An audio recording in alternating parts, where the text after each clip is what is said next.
subscribe and search Westwood One Sports Night. You all have been awesome getting the YouTube channel to the spot that it's at currently. I really appreciate you all making the program a part of your life and joining our Westwood One Sports family. A lot to get to. NCAA tournament has been absolutely bonkers. We'll talk about that. As we got a big time performance yesterday out of a dude that I kind of prepped you for. And I've been prepping you for him for the past couple of weeks. Darius Acuff Jr., Arkansas, with a big time victory. He was historically good and has been historically good throughout the first two games of this tournament. One other thing that is totally fascinating here as well. The NCAA tournament, we let you hear from Flynn Clayman, the head coach of High Point, yesterday. We talked a lot about just where mid-majors currently stand in the landscape of college basketball. And as we roll throughout the show, we're going to let you hear from Matt Painter of Purdue. He gave some pretty pointed thoughts on the relationship that currently exists between mid-majors and the NCAA tournament. There was a lot of crying going on, man. I know I don't do the crying, especially when it comes to mid-majors in the NCAA tournament. I'll say this, though, about this first weekend as it gets ready to wrap up and we prepare ourselves for next week, Sweet 16, Elite 8. I think mid-majors are dead. I think mid-majors are done. I think the Cinderella stories that we've seen in years past in the NCAA tournament, I don't think we'll see anything like that ever again. Honestly. I don't think we'll see anything like it ever again. I think we're at a spot right now where with NIL and the transfer portal, where do mid-majors get their talent from? Because whenever they have talent and they play well, they end up losing them. We're going to see the University of Florida in action coming up this afternoon, and they're starting two guard, Xavier Lee, last year, played for Princeton, mid-major, school that probably struggles to get talent. And that's the thing that would suck, right? Think about it like this. If you're a mid-major and you land a guy and you grow and develop him in your program, then he reaches his peak and he says, bye-bye, I'm gone. That's what you're going to see a little bit later on when it comes to Xavier Lee in the University of Florida. But I want to start here when it comes to the NCAA tournament. I think yesterday, obviously, bunch of good games. I gave you all some winners. If you paid attention throughout the course of the show, I gave you all some winners, some people and some teams that you can put.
How I feel about Coach Cal and the Razorbacks. Illinois coming up with a big win, ending VCU's Cinderella run after they upset North Carolina a couple of nights ago.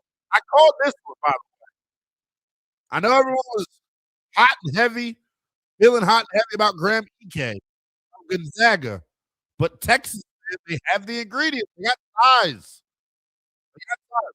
This name, I've butchered it a couple different times over the course of the NCAA season. Really, only one other time have I ever talked about Texas, other than yesterday. But here we go. Otis Voki. There's 7 sophomore from Lithuania. Me. They're 7-foot Lithuanian dude, and their sophomore. His ability to go tit for tat with Graham Ike yesterday and battle him on the glass is ultimately why Texas was able to win. Ultimately, why Texas was able to win. That's the story. Been the story for Gonzaga all year. It's been Graham Ike, right? He is their clear-cut best guy, but Texas is a big time. 74-68 over Gonzaga, and one of those. We're going to talk about the future of Mark Few a little bit later on in the show, but it's one of those victories, one of those losses for Gonzaga that make you go, do we stay the status quo? Do we keep moving the way we've been moving? For Texas, on the flip side, in terms of a double-digit seed being able to advance, notice how it wasn't a mid-major. Notice how the double-digit seed that's advanced here, really if I'm not mistaken, the only double-digit seed that's left is Texas, and they're not a mid-major. They come from the big bad SEC. So shout out to Texas and RIP to the mid-majors, as I said a moment ago.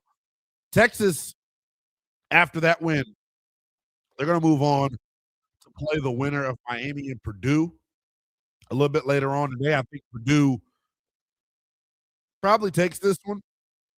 I think Braden Smith, as we know, best guard, one of the best guards in the country, one of the best guards in the history of that program. I don't know how much faith and confidence I have in Miami. I didn't think they were going to beat Mizzou in the opening round, but they ended up getting it done.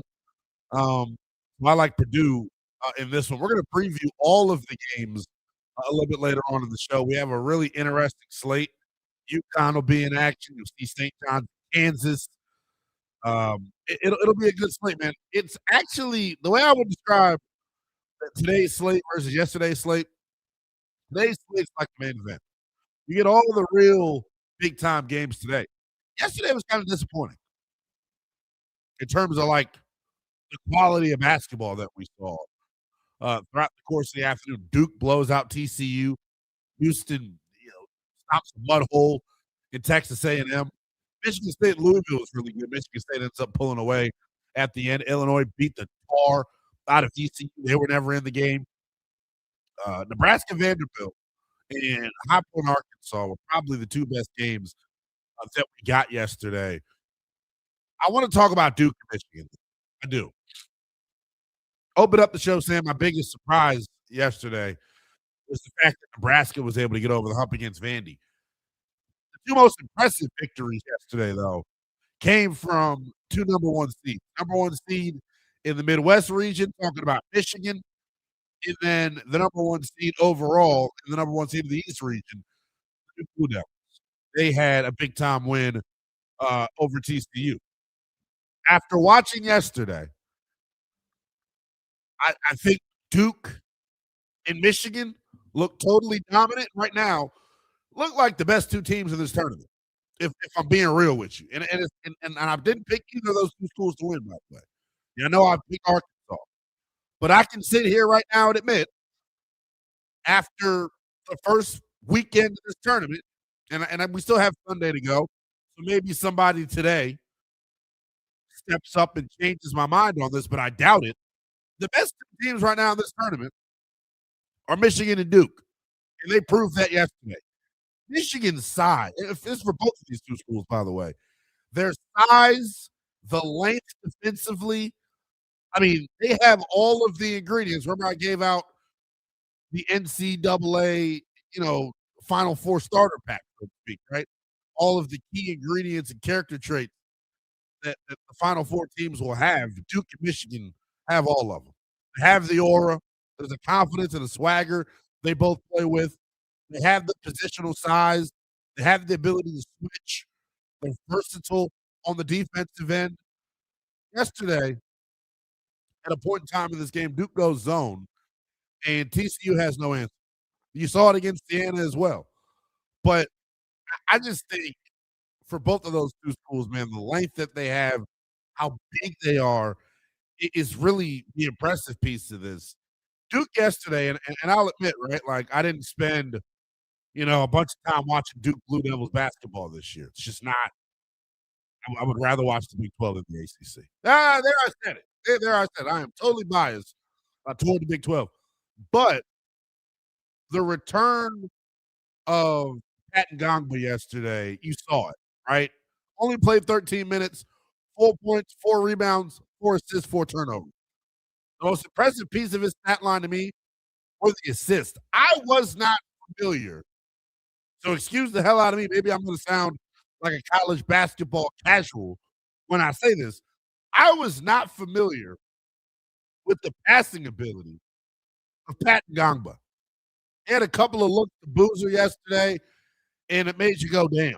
I see why he is so important to what they do. And I see why my guy Josh Graham was getting ready to have a heart attack. We were going back and forth all Wednesday night about, could they advance without Ngangba? They could have, and they would have, but I see the importance level that he has to that program. 110%. 110%. I see the importance level that he has to that program. And I think when it comes to Duke, what we saw yesterday, I think, bodes well for their national title hopes. And it makes me feel confident about them as a team, but maybe not totally confident in one player in particular. I'm rambling when I say that, right? Jame Sarr, Isaiah Evans, Malik Brown, what they were able to do yesterday after Cam Boozer really struggled in the first half. I think he had 17 of his 19 in the second half. Seeing those other guys, though, contribute. Sarr knocks down 4 or 7 triples. Like that, you need your supporting cast to play well in order for you to go on an extended deep run in this tournament. And I'm more of a believer that it's about individual players more times than not than it is about the whole collection of the team. But you saw yesterday with Duke, the individual team, the overall collection of the team in the first half, is why TCU didn't go into the locker room trailing. By Cam Boozer was non-existent offensively in the first half. Turning the basketball over, just sloppy, unconfident play. It didn't look like a guy that was worthy of the number 1 overall pick. There was points in that first half yesterday where I'm looking at Cam Boozer going, all right, man, is this a guy that really is worth the top 3 pick in the draft? And then in the second half, you saw Boozer get in his bag, so to speak. You saw Boozer really assert himself on the offensive end of the floor, playing through contact, thought he was tough as nails. I appreciate some of the nuance of his game and the basketball IQ and understanding when to cut, the passing out of the post. His lack of a jump shot, though, his inability to stretch the floor, I don't know how he is a successful pro.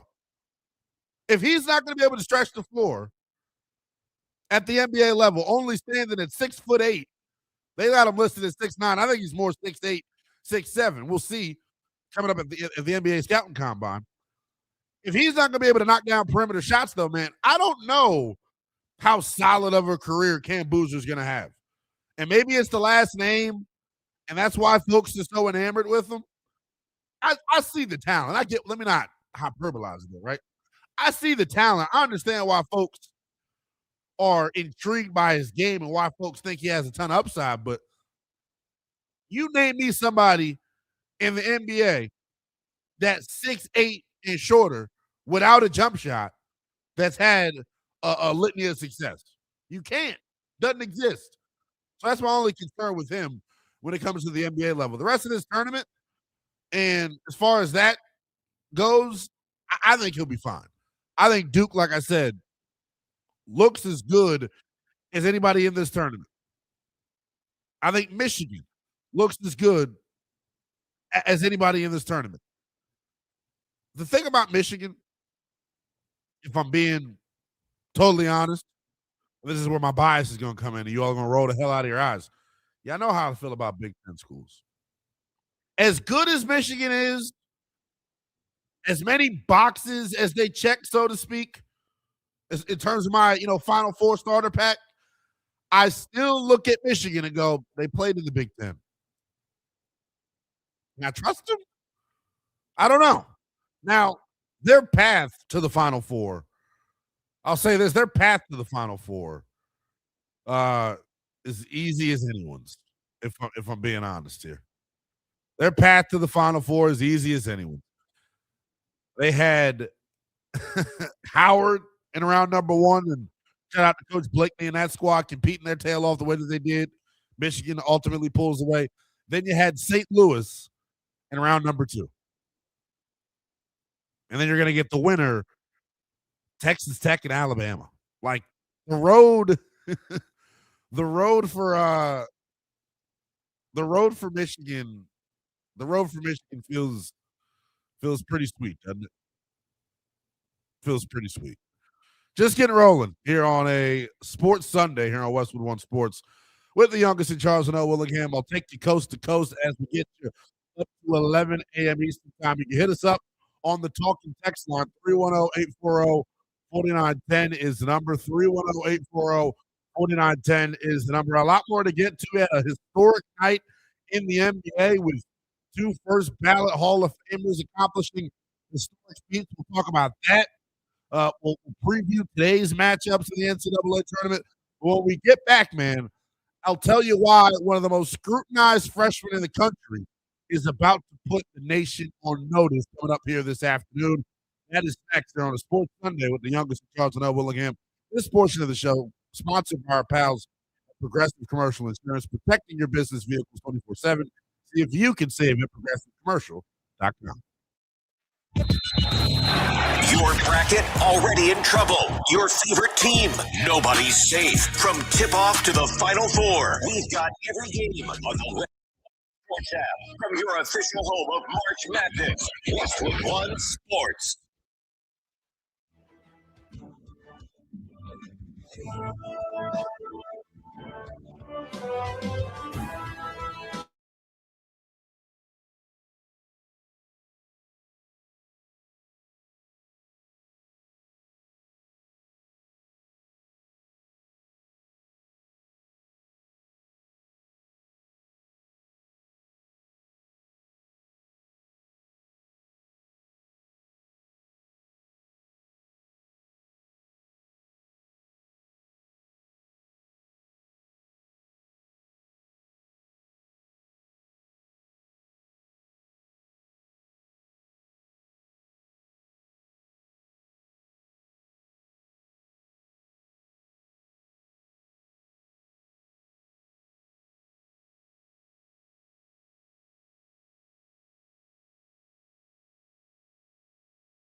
social media platform. It is at NELL_BTP. Appreciate you locking into the program. However you're doing, we're over 200 plus affiliates nationwide. We welcome you and good morning. If you're streaming the show, checking out the visual element on X. If you're streaming us on the YouTube, we welcome you on YouTube. We encourage you to consume the product there as well. Just search Westwood One Sports Night.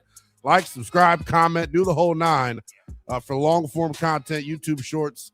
And then at the end of this bad boy, you get all 3 hours in its entirety. We got a lot more to get to, including, as I mentioned in the open, 2 historic milestones in the NBA accomplished last night. We'll talk about those milestones.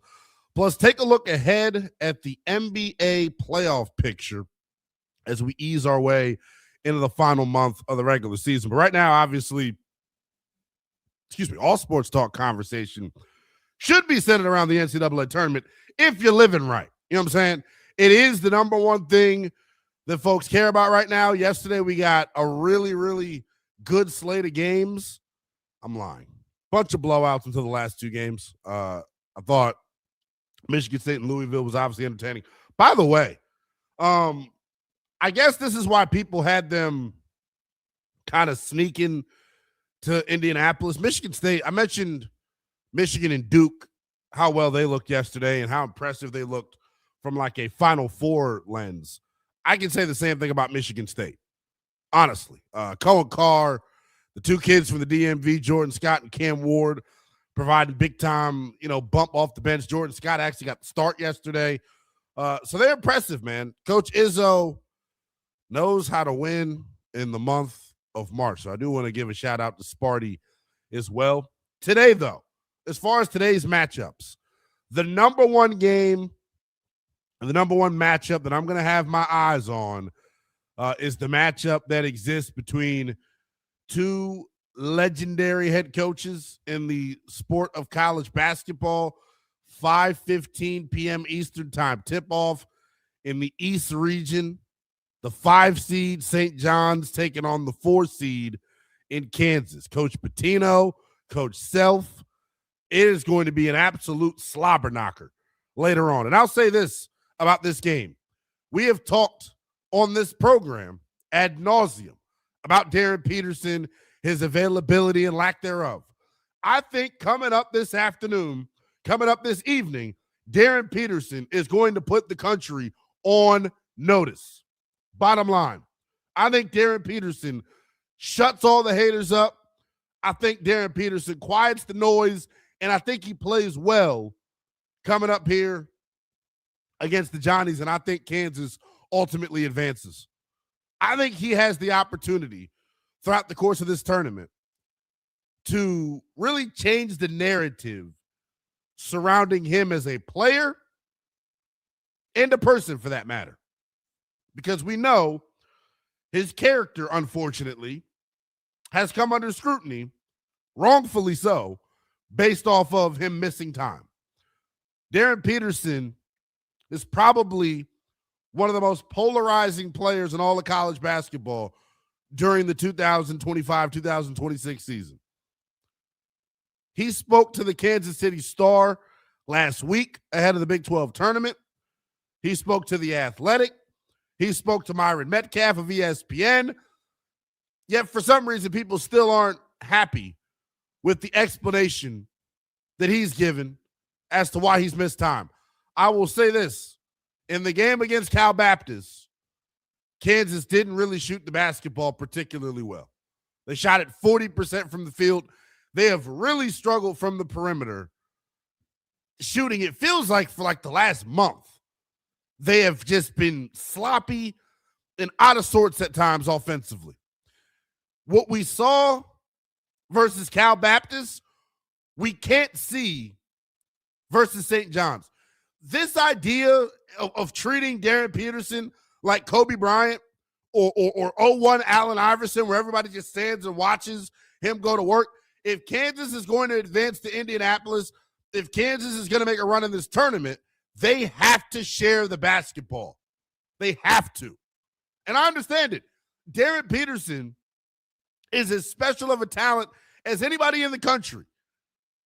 But we have enough of a sample size right now to say whenever they try to play through him offensively and sell out through him offensively, the rest of the guys, for whatever reason, do not shoot the ball well. And in their opening round matchup against Cal Baptist, a game in which they were up 20 going into the locker room, and then Cal Baptist in the second half climbed their way back into the game, he shot 24 times. Next closest guy had 10 shots. Like, they've got to share the rock. The shot chart should not look like that. And I get how good DP is. I'm sitting here telling you that he's going to put the country on notice today. But he's got to do it. He's got to do it within the confines of the game. That's what I beg and plead for here this afternoon. And if they do that, because he's got so much gravity offensively, if he shares the rock, if everybody shares the rock, Kansas has the size to where they should beat St. John's. They should. They should have no problem with the Johnnies. But if Darren Peterson in Kansas treat DP, like he's Kevin Durant, then they're not going to win. And I know he's a special talent. I know how great he is offensively. I know how important of a piece that is to his game. He's their best offensive player. So, yes, he should take the most shots. But I wish some of his shots, or more of his shots, rather, I wish more of his shots would come within the flow of the game. That's all I ask. That's all I ask. And it's not like he's out there just jacking. But there are some possessions where it's like, all right, man, we can go get that shot anytime down. This is the NCAA tournament. Every possession matters. And for a guy like him who can get his offense at any time, I would come out with the mindset of trying to get my teammates involved early and often, because I know I'm going to get jiggy with it, rather. I know I'm going to have the confidence to let it fly from anywhere. It should be about getting his teammates involved first. DP can score from any spot on the floor, can get his shot off from any spot on the floor. His teammates, on the other hand, that's not the case. If they're going to beat St. John's today, and I think they will, they need Darren Peterson to look like a guy that's worthy of the number one overall pick. They also need the other guys to step up, and I'm talking about two dudes in particular, Melvin Council and Trey White. Those two dudes got to step up and knock down shots on the perimeter.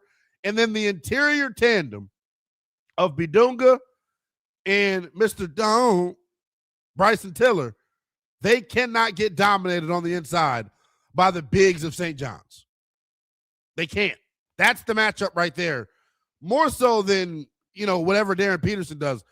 I talk about DP because he's the sexy guard that we like to talk about. I'm not talking about him literally. I'm talking about his style of play. He's his style of play is what, makes headlines. His style of play is what gets people talking.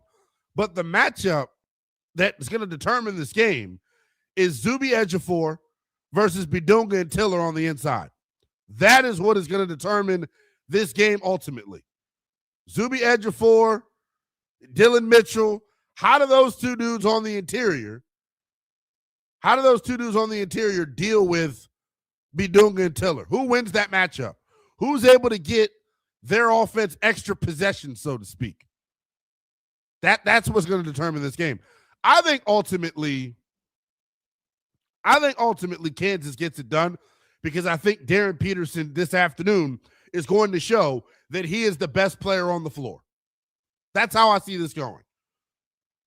He is the best player on the floor. I don't think there's much of a debate about it. I think he shows it from the opening tip here this afternoon. And if you watched, Kansas in their opening round matchup against Cal Baptist, like I said, 28 points, 11 to 24 from the field. Not horrible. Shot it damn near 50%. But I want the other guys to get involved. 4 for 11 from 3. Attack the basket. Make defenses collapse on you so Melvin Council and Trey White can get open looks from downtown. That's the best version of Kansas, is when Darren Peterson is attacking off the bounce, drawing extra defenders, and showing the type of passer he is. I'll tell you this. In their opening round matchup against Cal Baptist, he finished with 1 assist. If he finishes with 1 assist today, Kansas will not win the basketball game. Bottom line, they need the other guys to step up and play big. He's got the talent to do it by himself. I'm not saying he can't. If they want to advance, though, if they want to make a run and turn the narrative around on their season, they got to share the rock today, and he's got to be the best player on the floor. Bottom line, 310-840-4910 is how you hit us up on the talk and text line here on the Sports Sunday with the youngest in Charles Lynnell Willingham as we take you coast to coast, getting you up to 11 a.m. Eastern time. I'm all over Kansas, baby. That, to me, we had a loaded slate, and we'll preview it all, but that, to me, is the game that I probably care about the most coming up here this afternoon. Kansas and St. John's, legendary coaching battle between Rick Pitino and Bill Self. Maybe just maybe Rick Pitino and Bill Self, maybe they're options at the University of North Carolina moving forward. Lynnell.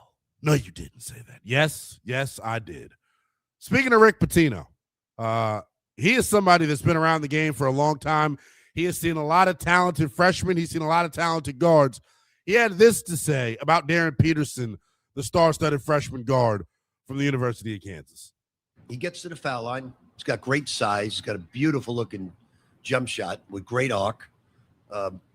His size presents a problem. When he uses a pick and roll, he'll reject it, and his size getting to the rim's great. He's a great scorer. He's going to be a great NBA player because he has an NBA game. And, you know, we've got our work cut out for him, just trying to stop him. But they have a well-rounded team. Council's terrific. He's great on the break. He's got one of the best floaters in the game. So they've got the defensive player of the year. They got a terrific team. They're well-rounded. Coach Pitino hitting it on the head, man. Darren Peterson has an NBA game. Darren Peterson can take over. But notice he immediately started talking about the other guys.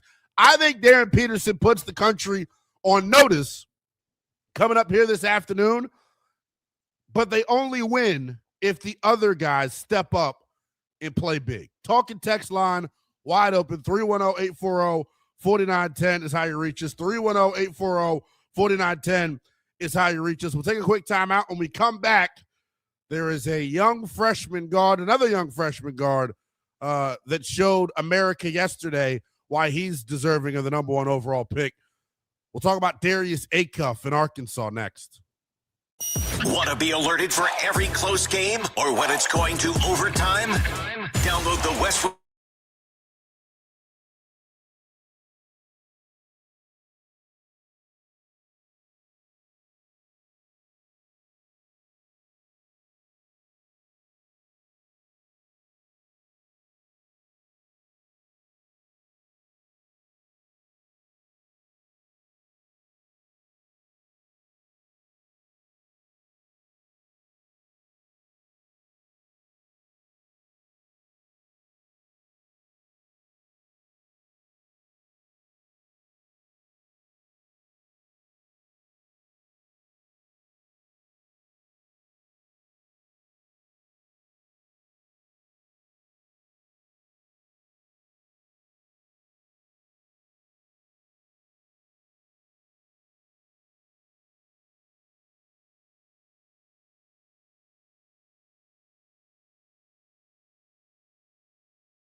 Willingham, taking you coast to coast here on a Sports Sunday on Westwood One Sports. We get you up to 11 a.m. Eastern Time. You can hit me up on the talk and text line. It is the People's Show, 310-840-4910, 310-840-4910.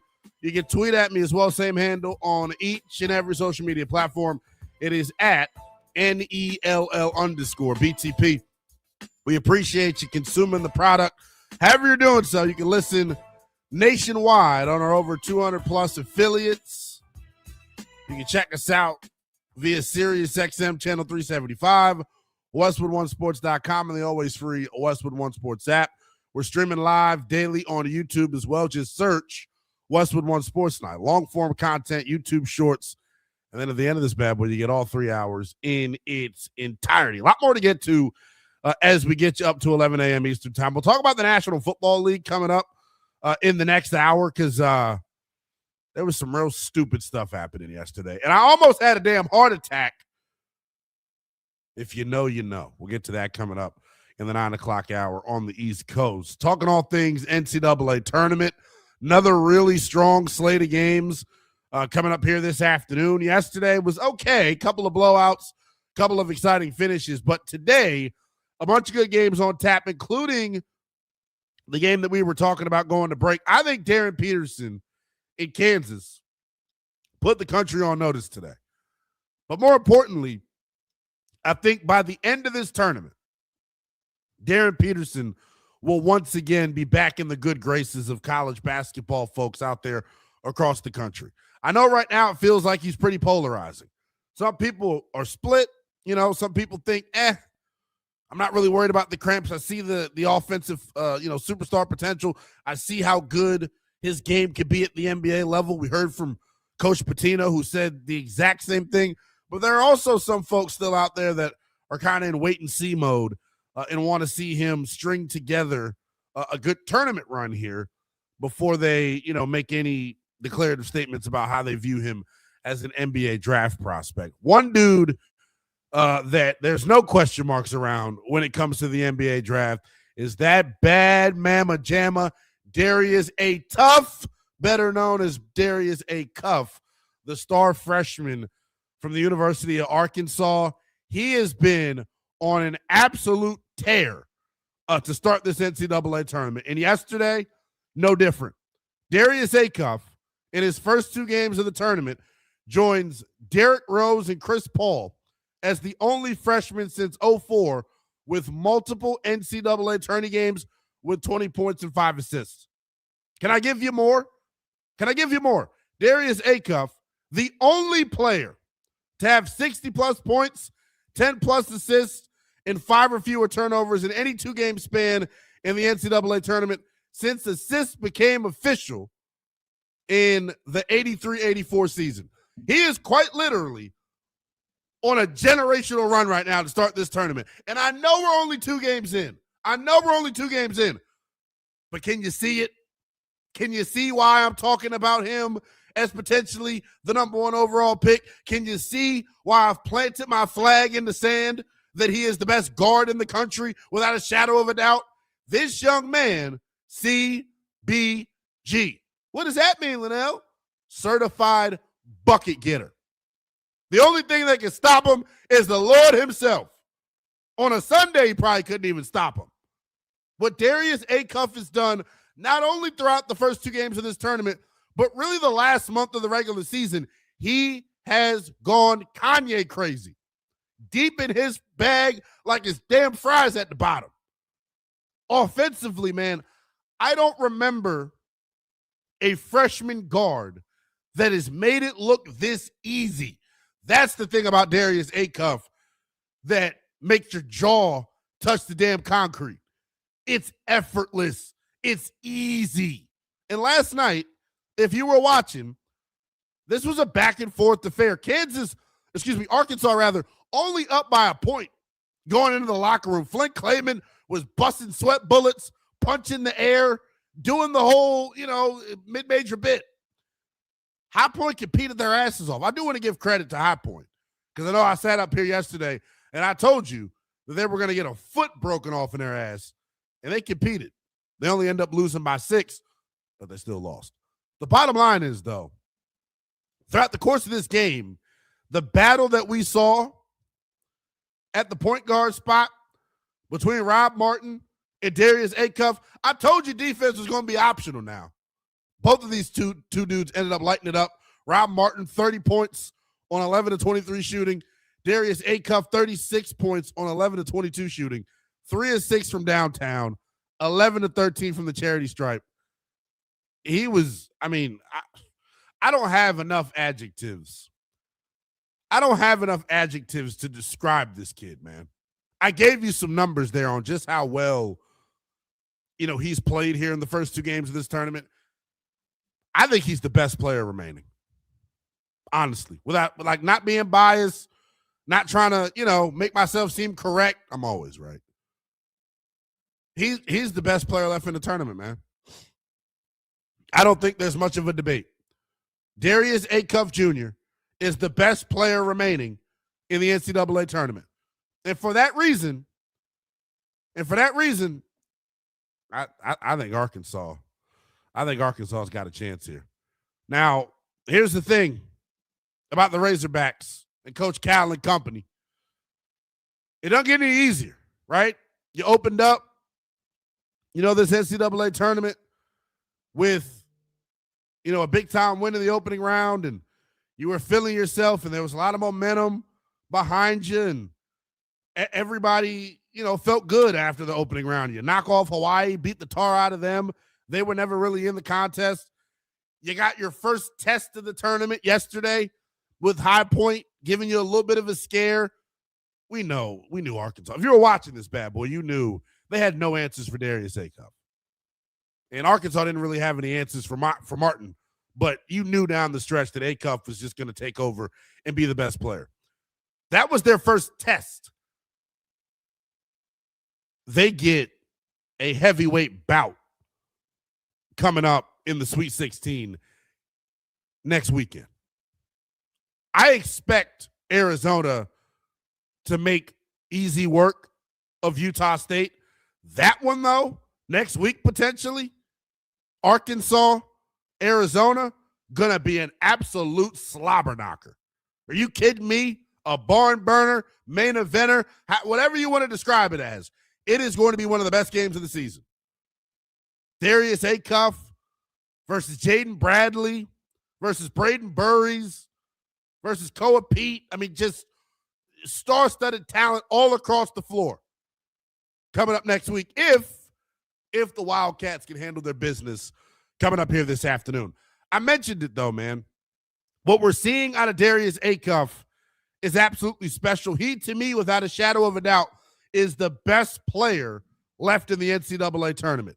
His legendary Hall of Fame head coach, John Calipari, the godfather of the point guard position, he had this to say post-game about Darius Acuff. I think it's that kid Darius Acuff. Yeah. We put it in his hands, and I trust him. And the team trusts him. I thought Malik Ewan down the stretch again played well. But all did. DJ played well. Malik Thompson, they all did what they had to do. Coach, for people who are just tuning in and seeing Darius for the first time, what should America know about him? What you saw is what he beats. What you saw is what he's bees. Certified bucket getter, baby. Darius Acuff Jr., I think, man, I think NBA scouts out there across the country, I think basketball fans out there across the country, if you weren't paying attention during the college basketball season, I don't blame you. A lot of people don't pay attention during the college basketball regular season. If you weren't paying attention then, pay attention now. And I'll say this about what he's doing. I'll put a little bit more stock in it. You know why? This is what's so special about the NCAA tournament and why I continuously say it is the best postseason in all of sports. There's this backdrop of what Acuff is doing right now. Acuff is doing all this right now while having it in the back of his mind that if he makes one mistake, if he has one bad game, Arkansas is going home. See, this isn't like the Major League Baseball playoffs where you get 7 games. It didn't like the NBA playoffs where you get 7 games. What's so special about the NCAA tournament, it is do or die.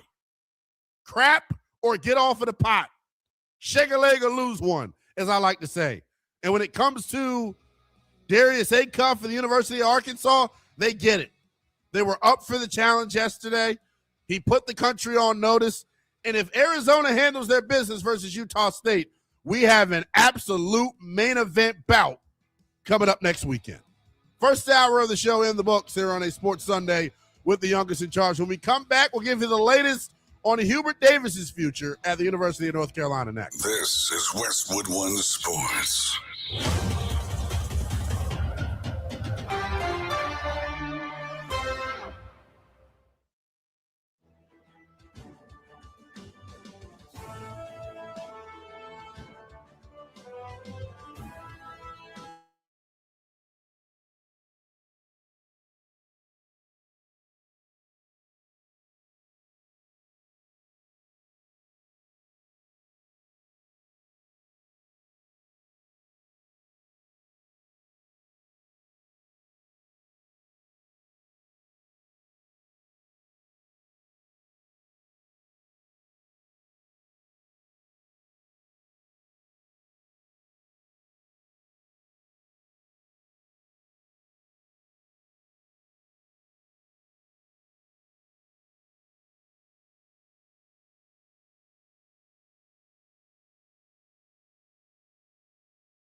Westwood One Sports presents Lynnell Willingham.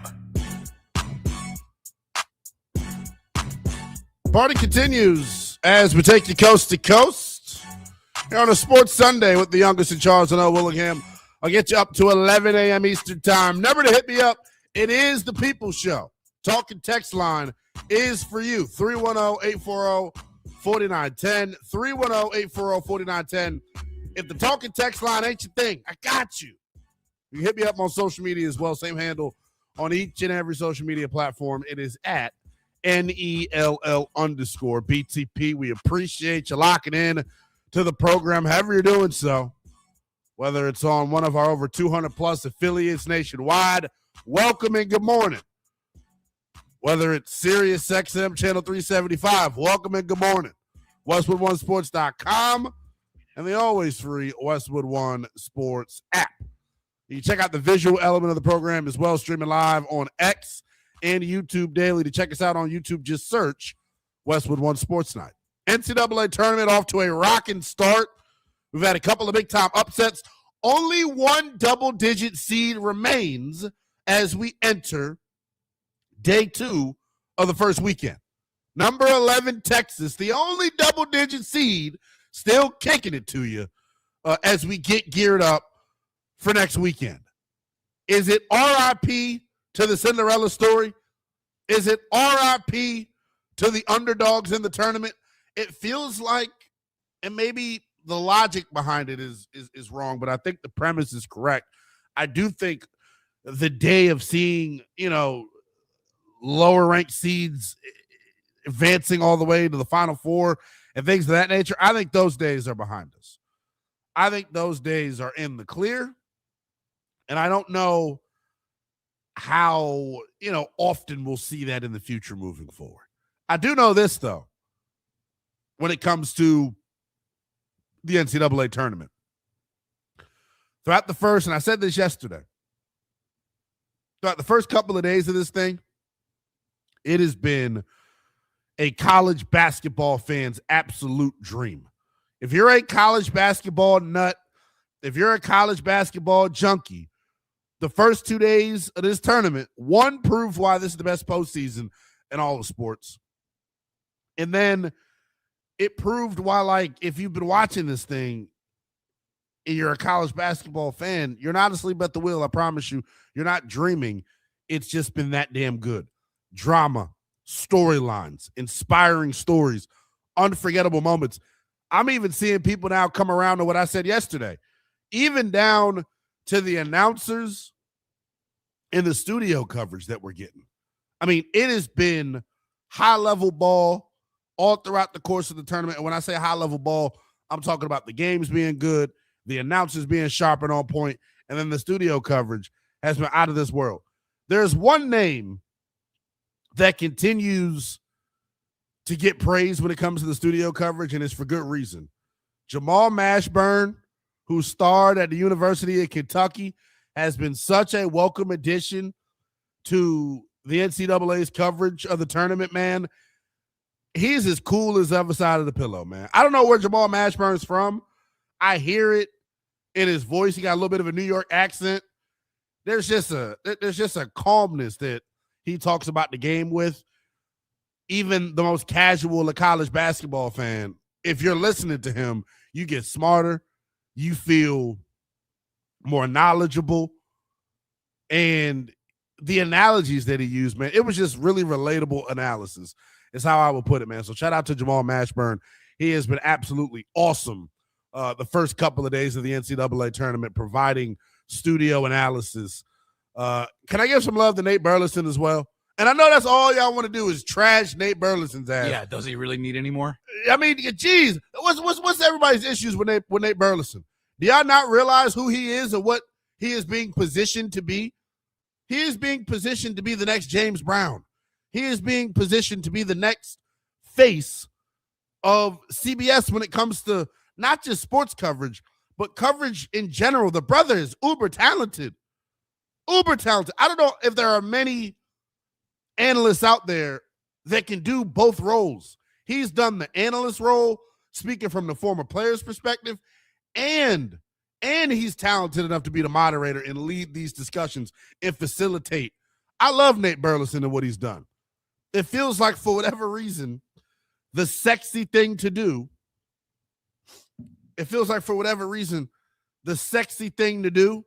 is to dunk on Nate Burleson and talk about how terrible he is at his job. I actually disagree. I think he's pretty damn good. But what do I know? I think what really annoyed people, though, and I get this, we watching college basketball. Nate Burleson was a football player. That's where people are up in arms. That's why people are irritated. But it's not like Nate is in the analyst role. He's playing the role of the moderator. He's no different than Ernie Johnson doing it. He's no different than I'm blanking on my man's name. But he's no different than any other moderator out there that does this job. So it just so happens that he is a former player. I got Swaggy McNolegs with a hell of a comparison typing at us in the YouTube chat. You can do so as well. Just search Westwood One Sports Night. He said he's the new Michael Strahan. Yeah. Like, look at how they treat Michael. Michael's hosting Good Morning America. You know what I'm saying? So I think Nate Burleson, it's a testament to him, man. He's a talented brother who was able to parlay his playing career into a media career. This is more of like a summer topic, but we'll get to it coming up probably in the summer because it is a summer topic. One thing that always intrigues me whenever we had this conversation about analysts and we're critiquing announcers and whatnot, especially when I hear Charles Barkley's a loudmouth ass, I automatically think, like, what players have done, or coaches rather, both of them, who's done the best job transitioning from player coach to media? It's always something that I think is a fascinating conversation. And there are a lot of really, really good candidates, I would say. John Gruden, because people think he's a good coach. You're saying John Gruden's so good as an analyst that it covers up the fact that he was a bad coach. Brother, he won that Super Bowl with Tony Dungy's players. He's not lying. He is not lying at all.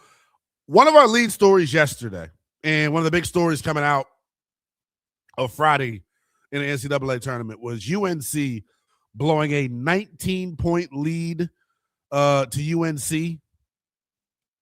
Excuse me, UNC. I just totally botched that. Whenever these three-letter schools, they always get me. Did you see what I just did? I said these three-letter schools. These and then you hold up the hook 'em horns from Texas. Yeah, like, what am I doing? These three-letter schools always get me. The big story from yesterday, though, or excuse me, from Friday going into Saturday, was UNC blowing a 19-point lead to VCU. It's got people across the country questioning the job security of one Hubert Davis. And it's not just people across the country. The chancellor of the University of North Carolina came out and said everything about the basketball program is under evaluation. As we sit here at about 9:10 a.m. Eastern time on Sunday, March the 22nd, Pete Thamel of ESPN going to give us the latest on where things stand between Hubert Davis and the University of North Carolina. Yeah, Reese, the future of Hubert Davis at North Carolina right now is squarely in flux in the wake of these back-to-back first-round NCAA tournament exits. The sides are expected to talk in the upcoming days, and no decision on Davis's future is expected until early next week. Do not expect Davis, Reese, to be fired outright. Any kind of departure would be synchronized likely between he and the school. Hubert Davis is a legend at North Carolina and will be treated with that type of respect. The options here, Reese, are simple. Keep Davis with significant changes to the staff and program, or orchestrate some type of wholesale change to the coaching staff and bring in a whole new regime. The tenor at North Carolina right now, Reese, is that there will be a new coaching staff there next season. The entire basketball world, meanwhile, is transfixed on Chapel Hill. This is arguably the best job in the entire sport. If Davis does move on from Carolina, expect UNC to target Hall of Fame coaches, national championship coaches, coaches who could well be playing in this Final Four. This job would echo through every corner of this NCAA tournament and really, Reese, throughout the entire sport. Wow. Yeah, that's the latest on where things stand between Hubert Davis and the University of North Carolina. Here's the thing, man. Like, what Pete said there at the end describes and fully explains why he's on the hot seat. This is the best job maybe in all of college athletics. I would even take it that far. Pete Thamel said it was the best job in college basketball. I think it's maybe the best job in all of college athletics. How many other programs in college athletics have the rich tradition in history that the University of North Carolina has? Right? Like they are one of the brands of college athletics. And I keep speaking about it through that lens because it's that serious for me. And it's just the reality of the situation. They're not just a brand in the world of college basketball. They're a brand in the world of college athletics. And here's where the issue really lies, man. This is really what it is and what it ain't when it comes to Hubert Davis. The last 2 years, we've really seen Hubert Davis struggle. Last year, they barely made it to the tournament. This year, they get bounced in the opening round. Like that can't happen. This is UNC we're talking about. This is the Tar Heels, man. So I understand where the conversation comes from. And then his post-game comments, I know, rub people the wrong way. But here's what I said yesterday, and I'll reiterate it here again. It's kind of what Pete said at the end of that video. If they're going to move on from Hubert Davis, one, it's going to be respectful. I don't think it'll be a firing. It'll be, a mutual parting of the ways, so on and so forth. But if you move on from Hubert Davis, you better have a legitimate needle-moving replacement or retainer. You better have a guy ready to roll that has clout, that has cachet, and that can excite that program. Because what Hubert Davis has done in 5 seasons is really incredible outside of the last 2. I know this year and last year was tough, but I would say this, and maybe Tar Heel fans out there would say I'm lunching and that I'm giving him excuses. Yeah, he got bounced early this year. Yeah, they blew a 19-point lead. He's doing it all without their best player, talking about Caleb Wilson. Where does that come into the conversation? My thing is this. In 2024, they were the ACC regular season champs. In 2022, they lost in the national title game. He's won 70% of his games since he's been there. So, it's not like there's just no success. He's got a Sweet 16 appearance. You know what I'm saying? It's not like this is my thing. Y'all are frustrated with Hubert Davis. It ain't like the last few years of Roy Williams, UNC was some juggernaut. Why is Hubert Davis having his feet put to the fire after 2 early exits? Because it's UNC. Because it's a blue blood program. Because it's one of the brands of college athletics. It all makes sense. I just feel for one Hubert Davis. Here's the other thing for me and where I will go in terms of what's next for UNC. Yesterday, Gonzaga lost. Yesterday, Gonzaga went down, and if you were paying attention to the program, I told you Gonzaga was going to go down. I told you all. Texas had the size to deal with Graham Ike. Point blank. And now Gonzaga goes down. To me, if I'm UNC, there's one dude that's at the top of my list. There's one dude that I'm leaving no stone unturned to try and get. I'm giving him a blank check. I'll name the damn court after him. They got to go after Mark Few. If you're going to move on from Hubert Davis, you got to go after Mark Few. And if I'm Mark Few, have you done all you could do at Gonzaga? Think about it, man. You turned a mid-major into a household name. Talking about Gonzaga, man. He turned a mid-major into a household name. 27 NCAA tournament appearances. 21 times have they won the West Coast Conference under Mark Few. 56-6 conference tournament record. 2-time Naismith Coach of the Year, but 0 national championships. Why? because at Gonzaga, man, you can't land the top recruits that you can land at UNC.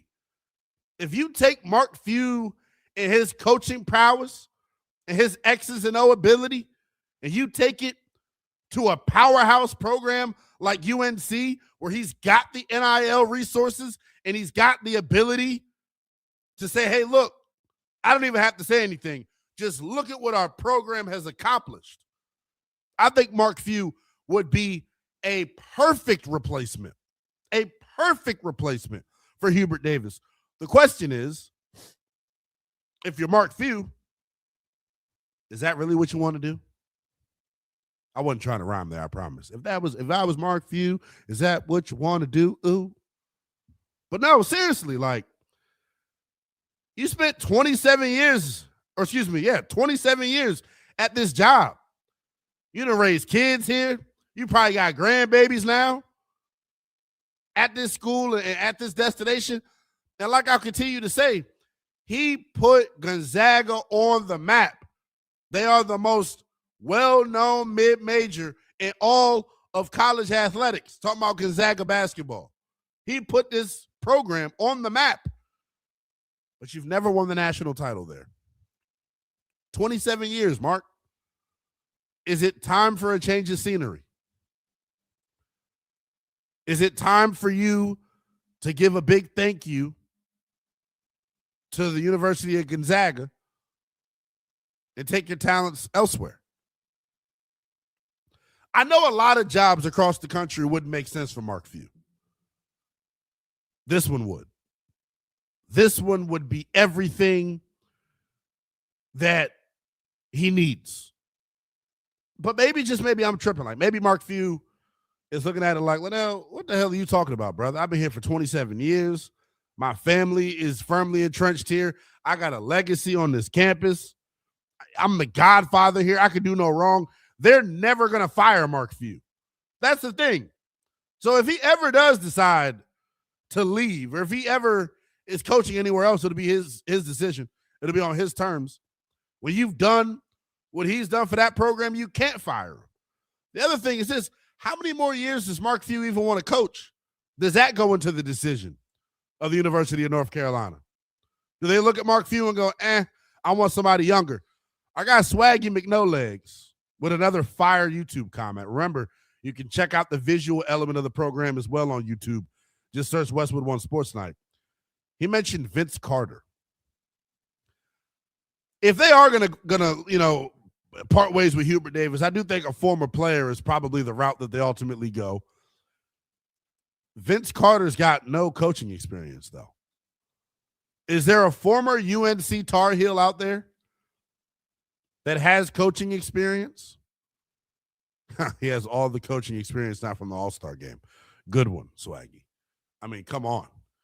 I don't know, man. Vince Carter would be an interesting name. I don't know if it necessarily makes a whole lot of sense. For me, there's only one name that makes sense if you're North Carolina, and it's Mark Few. Make the call, Chancellor. Make the call. A lot more to get to here on a Sports Sunday with the youngest in Charles and Willingham, taking you coast to coast as we get you up to 11 a.m. Eastern time. College basketball has been the topic of conversation. When we come back, we're switching gears totally.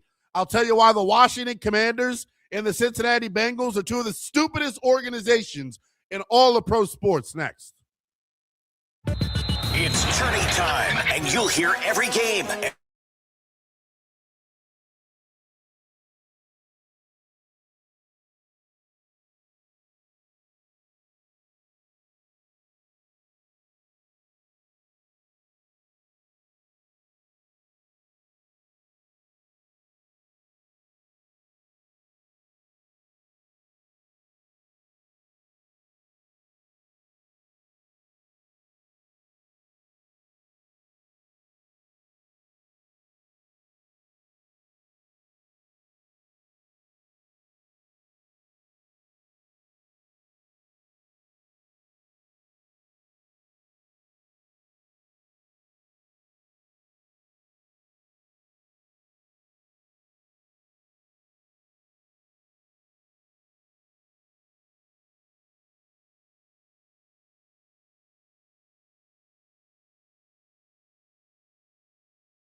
Westwood One Sports presents Lynnell Willingham.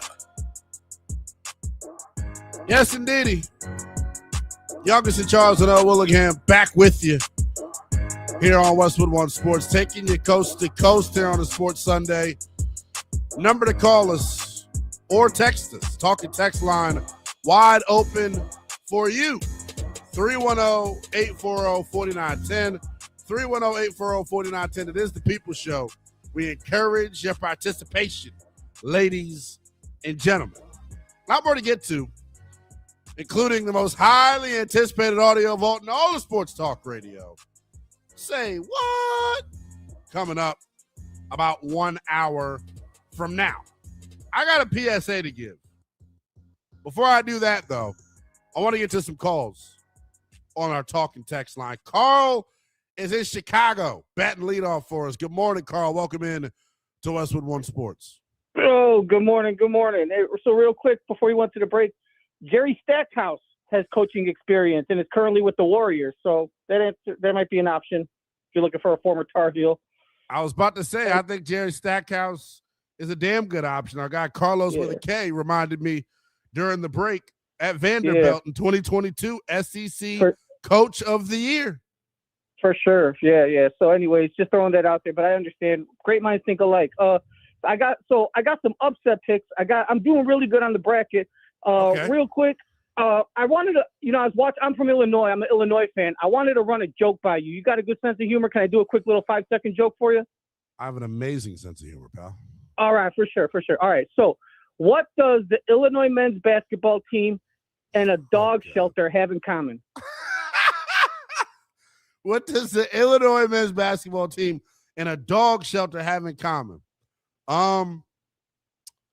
They both have crying dogs. I don't know. No, they both have a lot of bitches. Because they got a bunch of Europeans on the team, like Ivanisevic and Stavakovic. Oh, you said. I thought he said. No, Vitches. No, they got a lot of European players like Stojakovic, Vitches, Ivanisevic. They got. By like the way, European players. By the way, watching Baby Peja, I'm 28 years old. It made me feel old as hell watching Baby Peja. that is, he can shoot the damn cover off the basketball. Are you an Illinois fan? You an Illinois fan?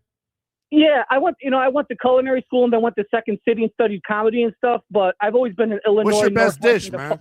What's your best dish? I would probably say if I was gonna have a dish, I would roll with my my braised short rib macaroni and cheese. Ow! Hold up now. Look, I'm not even a ribs type of guy, but damn, put in some mac and cheese. We may be cooking. I'll give you this hot take before we let you go. I think ribs is the most overrated meat in America. As far as cookout food goes, we getting ready to hit the summertime. People going to start wearing less clothes as it gets warmer. People going to be on the grill thinking they know what the hell they doing. Ribs, most overrated meat in America. Just saying. Appreciate the call as always, brother. Carlos, you look like you was about to jump down my throat after the rib you're comment. absolutely insane, man. If you know how to do ribs right, they're falling off the bone. Ribs are delicious. Same thing with brisket. See, the problem with ribs, brisket, and kind of that ilk is you could over-season, over-salt the hell out of those meats. Yeah. So you can easily ruin it. But if you do it right, nah, man, I can't rock with you, man. I don't know where you're eating your ribs at, but I'm not eating ribs with you. Those that like ribs lack riz. That was just me being poetic. You're married, so clearly you don't like riz. If anything, I got too much riz. Billy, north of the border. What's going on, Billy Bob? Welcome in, brother. How you doing, Lynnell? Listen, I just wanted to correct you. I may be wrong on this. I'm pretty sure Jamal Mashburn's a Canadian boy. Pretty sure. He's from Canada? I'm 100% sure, but maybe. Hey, he got the to be a Canadian, Billy, he got the thickest New York accent I ever heard. Yeah, I don't know if he was born here and moved. You can check on that. I may have do you agree with me though? Do you think have you watched the tournament? Have you seen him as a studio analyst? Oh yeah, he's great. He's great. He's been awesome. He's really, yeah. I just wanted to I'll weigh in on your I'll weigh in on your coach for North Carolina. You know, we had Vince.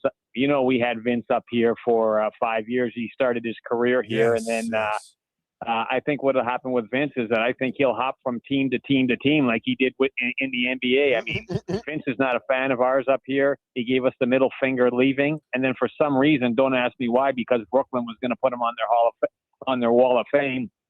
We finally decided to do it, but there's a lot of people that don't think highly of how Vince left here. I mean, great talent, made his career. Vince is a loser, Billy. He's a loser. He's one of the biggest what ifs in the history of the NBA. Yeah, exactly. So took him till he was 40. Took him till he was 40 to learn how to shoot the ball. Yeah, and he played on every team in the league, for God's sakes. Yeah. But one thing, I want to go off topic here, and maybe you can give me some luck here. I'm a gambler, Lynnell. Love to gamble. I'm going to tell you. I'm about to say, look, if you love to gamble, brother, send me some change now. Damn it. Well, I'll tell you what. It'll be a little different than what you're used. I'm a straight home dog bettor. We'll never lay the wood. We'll never lay points. But what I love to bet, and you're going to laugh at this, is golf. I love to bet golf, especially after 2 rounds when I see guys are hanging around. I have Sanjay M today. I got him at 120 to 1. He's led for 3 days. I want to ask just one question to golfers, by the way, who are the biggest chokers in the world. Nobody chokes like a golfer on Sunday with 3 holes to go. You've seen it. You've seen it the last 3 weeks. Please, Sanjay, don't fall apart. Hang in there. Maybe I can hedge if you can stay close. You got a 3-shot lead. But golfers, Lynnell, they'll kill you if you're a gambler. They just drive me up the wall, and I don't know why I continue to do it. Good thing. Anyway, I appreciate you as always, Billy. I'm about to say, good thing I have a lot better things to do than watch golf. I don't know. I mean, you guys that watch golf faithfully, God bless you, man. How the hell is that entertaining to you? I'd rather watch NASCAR. This is your best take ever. I'd rather, really?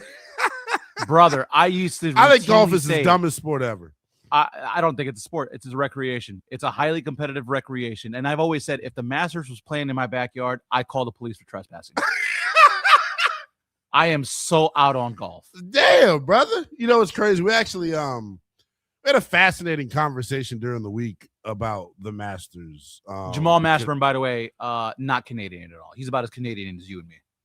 I'm about to say, Billy, why the hell was you trying to claim y'all can't have everything north of the border, brother? Of all Billy people trying to claim Jamal Mashburn. My man is from the Bronx. He's about as New York as it gets. I'm about to say, listening to the brother talk, it didn't sound like he had a lick of Toronto in him. Man, oh, man. That was the most polite Bronx accent you ever heard in your life. I'm about to say, bro, like, wow.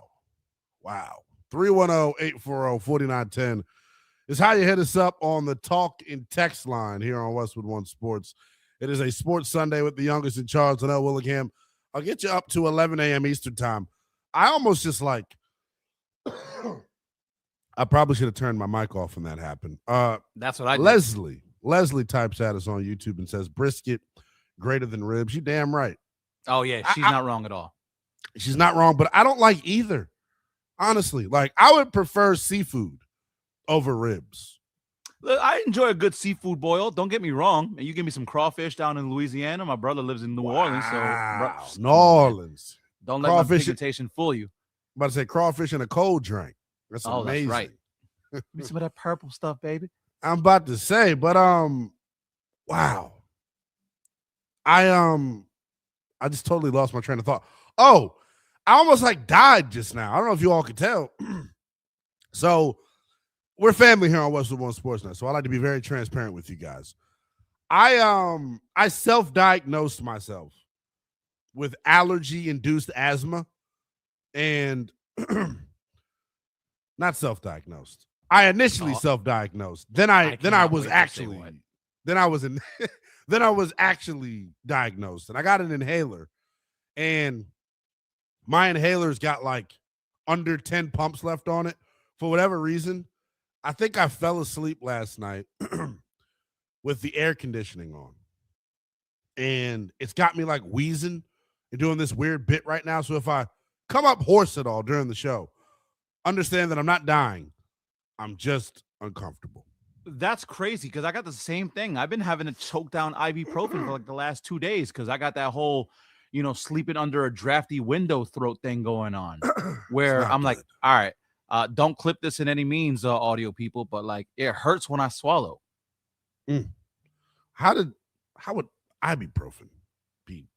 Because it's like an infection. So, ibuprofen like kind of like fights that off. Like I found out about that, I don't know, like 2-3 years ago. So I started popping it every time I get this feeling it, and then like it kind of clears it up a little bit. I was about to say, now I feel like I can't speak. I got Eric Billups tweets at me and says, I don't know where that caller got his info from, but Mash is from Harlem. He's always been associated with New York. My man said Canada, though. Everybody knows Rutgers is in Canada, obviously. I'm about to say Billy's our guy. Billy's probably one of our smarter callers here on Westwood One Sports.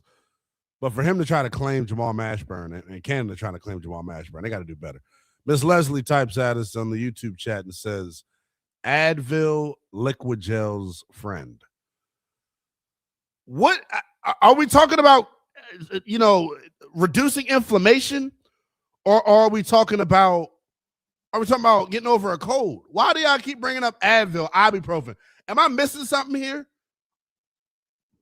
that nobody's ever explained to me? Like, if you feel like you got an irritated throat, it could be inflammation. I'm telling you, that's how ibuprofen helps me out.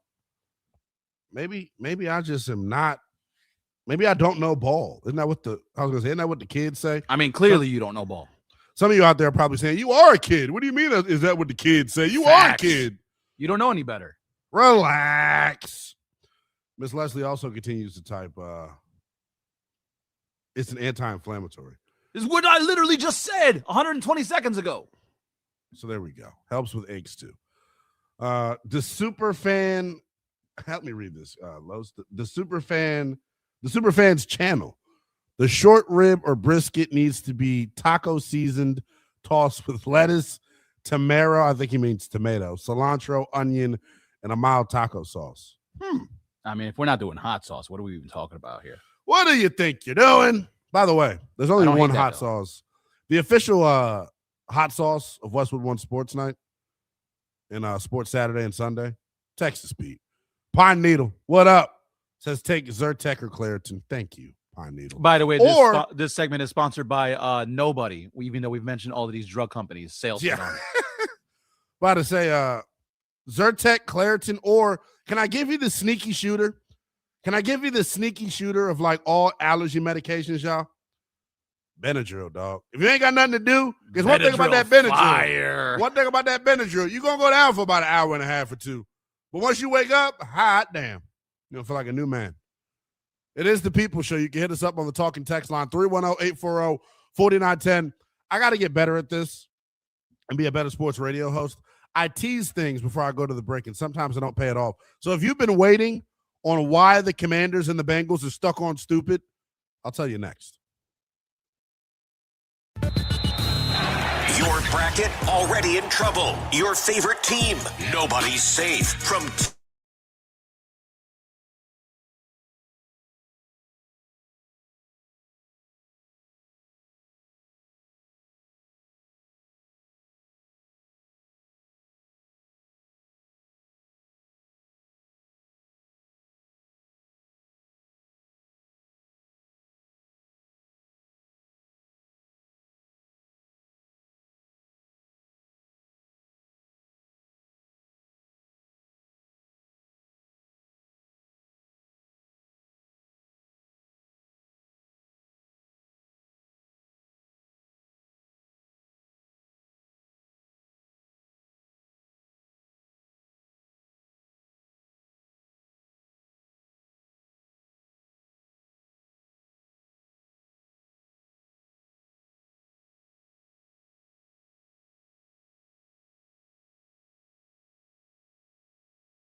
Sports Sunday continues with the youngest in Charles and Willingham, taking you coast to coast, baby.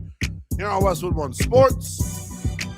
Number to hit me up on the talking text line, 310-840-4910. 310-840-4910. You can tweet at me as well, same handle on each and every social media platform. It is at NELL_BTP. I'm going to do a little insider baseball here, is what they like to call it. Insider radio, I guess, is the correct term. I was born in Washington, D.C. And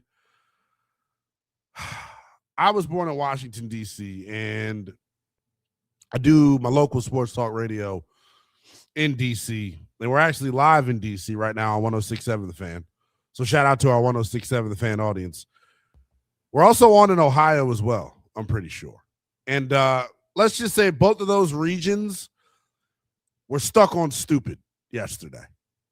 Fans of the Bengals, fans of the Commanders. I saw you all having the most baseless argument ever on social media yesterday. First and foremost, NFL had their flag, not the NFL, excuse me. There was a flag football extravaganza yesterday put on by Fanatics, I believe, was the official title sponsor of this thing. And Tom Brady played, Logan Paul played, Rob Gronkowski played, Alvin Kamara, Odell Beckham, Jayden Daniels, Jalen Hurts, Joe Burrow. I have a message for both the Commanders and the Cincinnati Bengals. You two franchises are two of the stupidest franchises in all of the National Football League. Are you kidding me? Are you kidding me, Commanders? Are you kidding me, Cincinnati Bengals? I think it's a worse look for the Bengals than it is for the Commanders, but both organizations, in my opinion, equally as stupid for allowing both Joe Burrow and Jayden Daniels to participate in this thing. Here's why. At first I thought, you know what? Maybe Jayden Daniels going out and playing flag football and getting his competitive juices flowing, maybe it's good for his spirit. His sophomore campaign, littered with injuries, was on the shelf and only started, 3 games throughout the course of the year, only finished 7 total. And it was one of those situations where you started to question whether or not the injury bug is the thing we got to worry about with him. I had no problem with him going out and playing quarterback at this flag football extravaganza, because how could you get hurt playing quarterback and flag?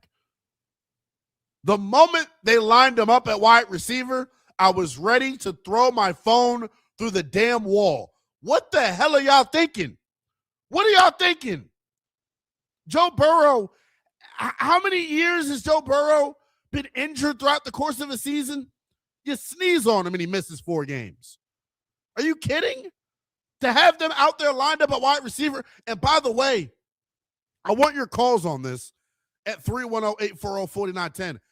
If you're a fan of the Commanders, a football fan, a fan of the Bengals, do you hear where I'm coming from? Do you understand the frustration that I have?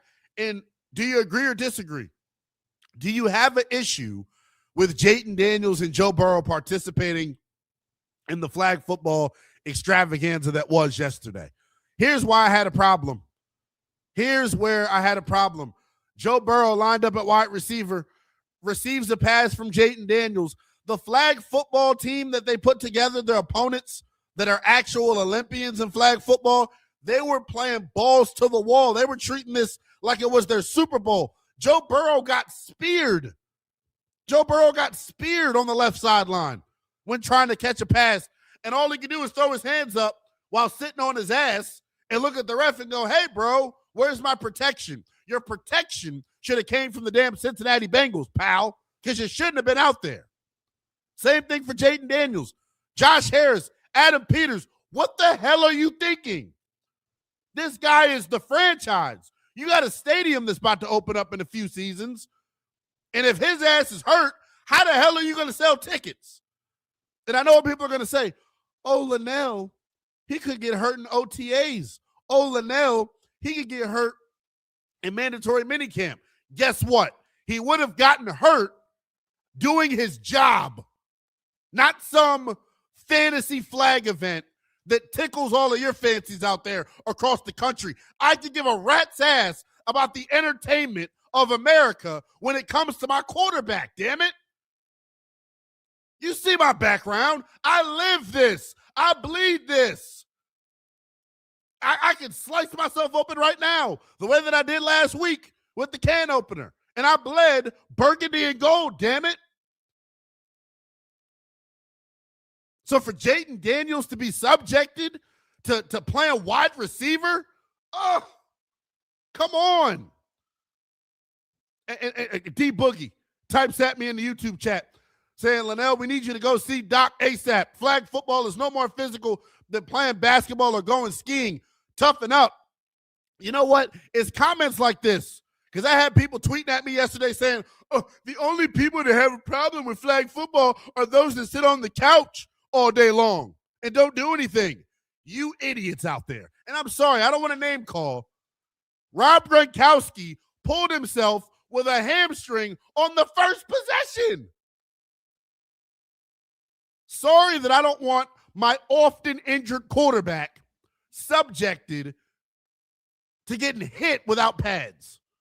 The moment they lined him up, and look, D Boogie, I agree with you. When he's playing quarterback, I don't have a problem. But the moment they decide to treat him like he's damn Jerry Rice, I got an issue with it. Because guess what, Commander fans out there listening, all 106.7 The Fan in D.C., if Jayden Daniels' ass would have gotten hurt, you would have been crying your eyes out. You would have been just like me. You would have been full of tears. Our season would have been ruined. It's not worth it. And I'm not, look, I love Jayden Daniels. I think Jayden Daniels is a stand-up young man. I think he works his ass off. And I think he's going to have a superb, 2026 season. I think he'll bounce back in the best way possible if he's healthy. But can we make sure he's healthy? Why are we risking flag football? Why are we risking him in a flag football game? Same for Joe Burrow and the Bengals. But the Bengals, I get the Commanders the benefit of the doubt. Josh Harris, new owner. Adam Peters, first-time GM. The Bengals are just stupid. The Bengals are just stupid. Joe Burrow has been a starter in this league since when? 2021? 2020? How many times has Joe Burrow played all 17 games? I'll wait. How many season-ending injuries has Joe Burrow had? I'll wait. Yet the Bengals, stuck on stupid, thought it was a good idea to go let him play wide receiver at a flag football event for nothing. And the other piece of this is the really sad part about it. I don't even want to say it's sad. First of all, I want you to hit me up on the talking text line. Am I tripping with this? Am I overreacting to Jayden Daniels and Joe Burrow participating in this thing? 310-840-4910. And then the other piece is this. Did you watch? And if you did, the NFL players that think they're about to just walk on to the flag football Olympic team, you got another thing coming. Flag football is clearly a way, way different game, right? Clearly a way, way different game than NFL football. Because if you watched yesterday, the way that them flag dudes was out there moving around and getting jiggy with it, the hips, the way that they're able to make people miss, it's an entirely different sport. Talking about flag football compared to the National Football League. It ain't even close. It's an entirely different sport. 110%. Anybody that watched yesterday, you pick up what I'm putting down. And by the way, like I continue to say, if Jayden Daniels and Joe Burrow, if they would have just played quarterback, it would have been fine. I would have had no issue with it at all. But the moment they line up at wide receiver, you have me chopped. Can't deal with it. Got to be better. 310-840-4910 is how you hit me up on the talking text line. I want your calls and text on this. Am I overreacting to the Bengals and the Commanders allowing their quarterbacks to participate in this flag football extravaganza that we had yesterday? Your calls on that, plus the final hour of power here on the Sports Sunday with the youngest in charge. That comes your way next. This is Westwood One Sports.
Westwood One Sports presents Lynnell Willingham.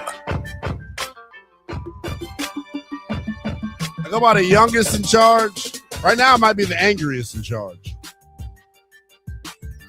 And then what? The entire commercial break, And Carlos. then what? I sat here And then what? and then I realized I'm not going hard enough about this flag football thing. No, you should take a flamethrower to it. Honestly, and I want your calls on the talking text line. You can hit us up via the phones. You can talk to us.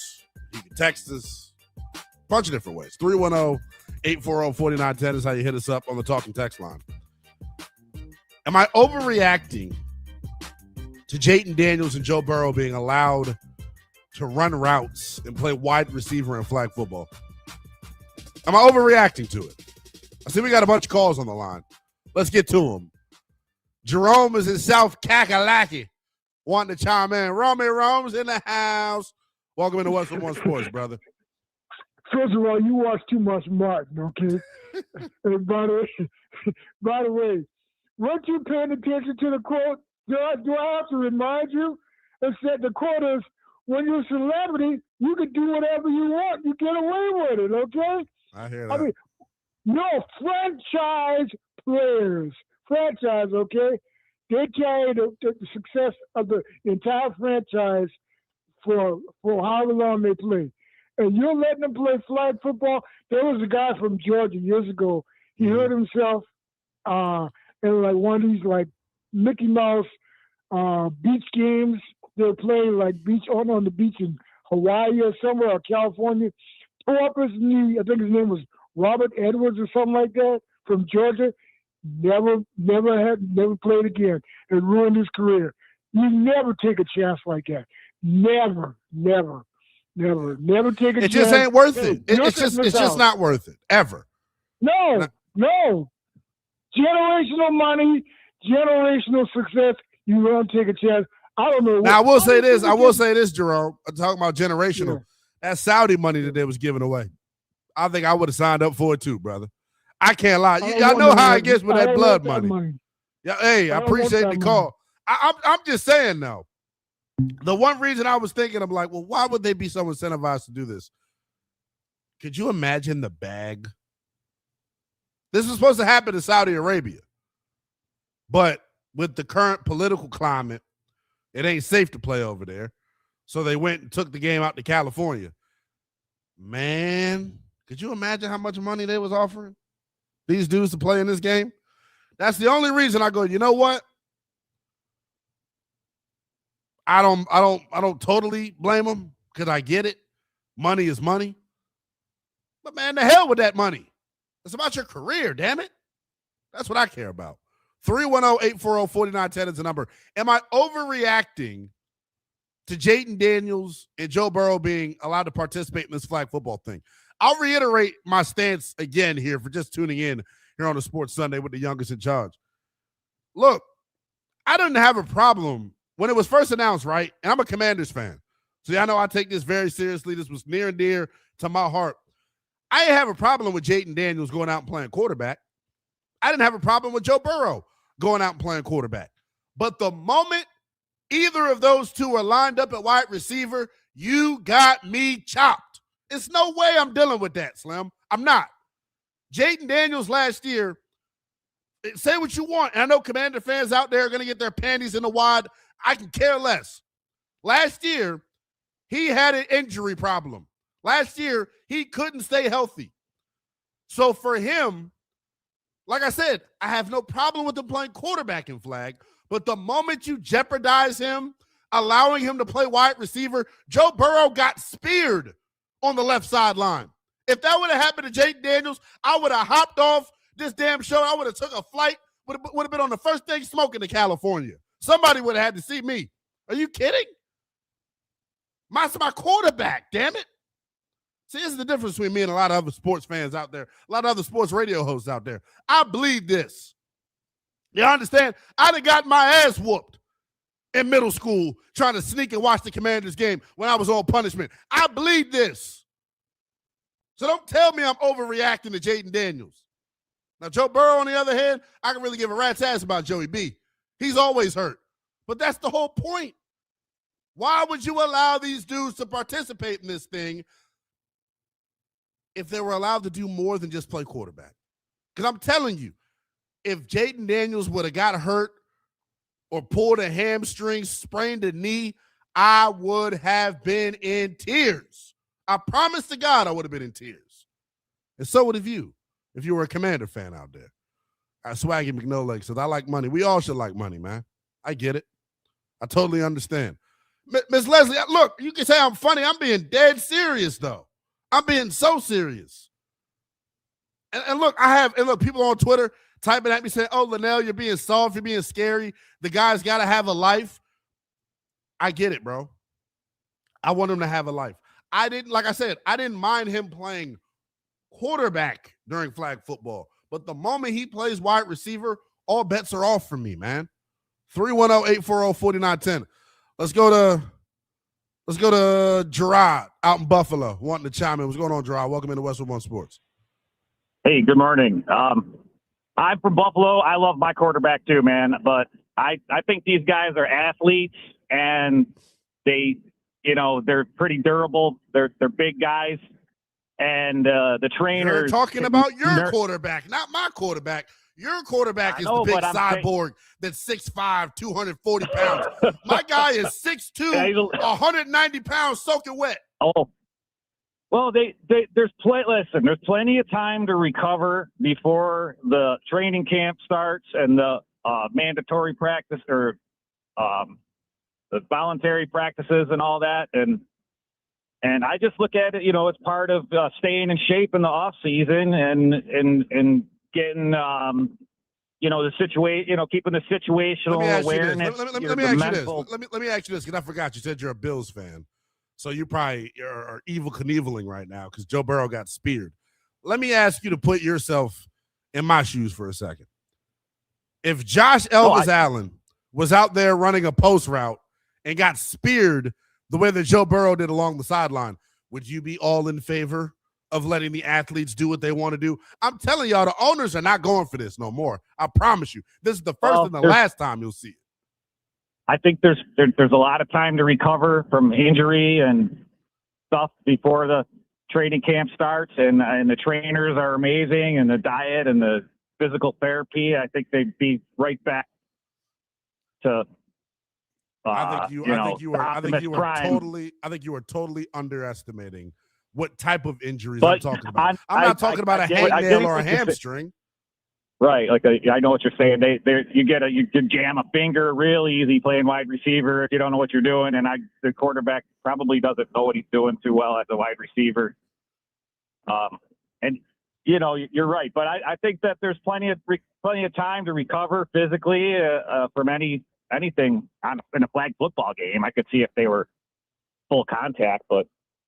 Dude, that's just me, George, man. I think you got to chill, and I think live and let live. I probably am overreacting a little bit. I'll give it to you. I appreciate the call, man. My thing is this: I watched Dre Greenlaw tear his Achilles running onto the field for the Super Bowl. You don't think that can happen to anybody? And I'm not saying I want him in bubble wrap. I just am saying, look, if you're doing agility work on the bags, on a ladder, whatever, cone drills and all that, getting you ready for the season, I'm okay with that. Because that's what people are saying. This is the same thing he'd be doing in the offseason to get ready.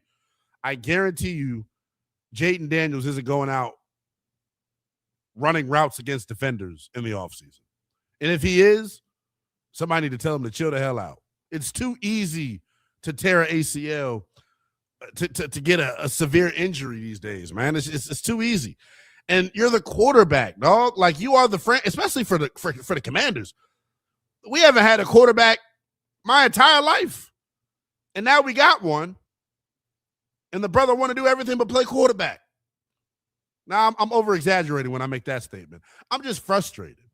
Because I know if he would have gotten hurt, all hell would have broke loose.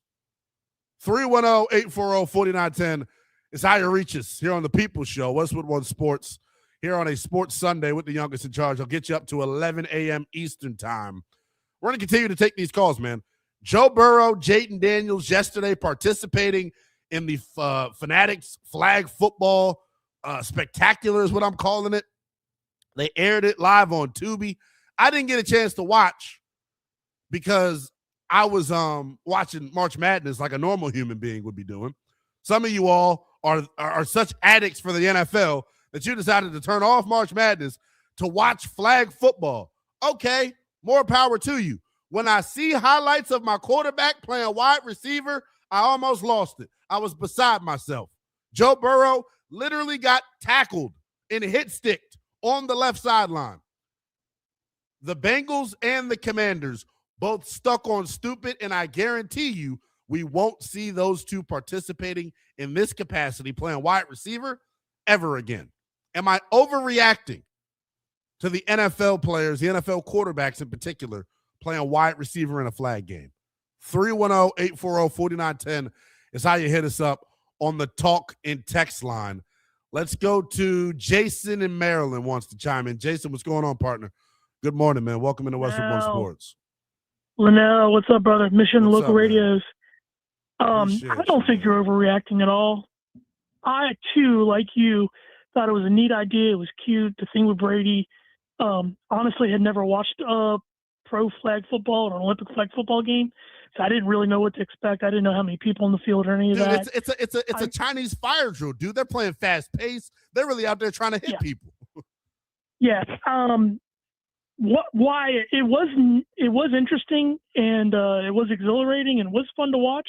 I don't want to see him do it again. I was so alarmed, Lynnell, how many collisions, how many knees knocking, how many cuts these guys were making. And they were phenomenal athletes on the field. And make no mistake, Jayden is a phenomenal athlete. But I was just seeing ACL tears, MCL tears. Burrow got hit, as you said. I'm really curious. Jason, to see how that was the one responds. that set me off. Jason, that was when Joe Burrow got hit. Because if that would have been, imagine if that was Jayden Daniels, what social media would be like right now. Yeah. I'm curious to see how the team responds. I don't want to see him do that again, but I'm curious to see how they'll present it and how it'll come off. He did look like he was enjoying himself, although the game that I watched. No, I like that part. I like that part about it because, like, when you think about how little he played this year, Jason, getting him around teammates and getting those competitive juices flowing, like, that's good for him. The moment he starts playing wide receiver or defensive back or anything like that, I'm out. Well, he should have run, and we saw that. I honestly don't know, Lynnell, if we've seen him run like this in an NFL game because there were just so few people in space. I mean, the guy's elusive as hell, man. Like, yeah. Yes. He was one of the faster players on the field for sure, but I don't want to lose a knee to like this. Yeah. And all it takes is one hard cut, and the turf don't give, and next thing you know, you done tore a ligament, man. I totally understand. But Jason, I gotta let you run. Adams. I gotta let you run, pal, because we got a couple more guys on the line. But I appreciate you as always, man. Always good to hear from a Commander fan when I'm crying about the Commanders. So shout out to our guy Jason out in Maryland. 310-840-4910 is how you hit me up on the talk and text line. Join our Westwood One Sports Night family, man.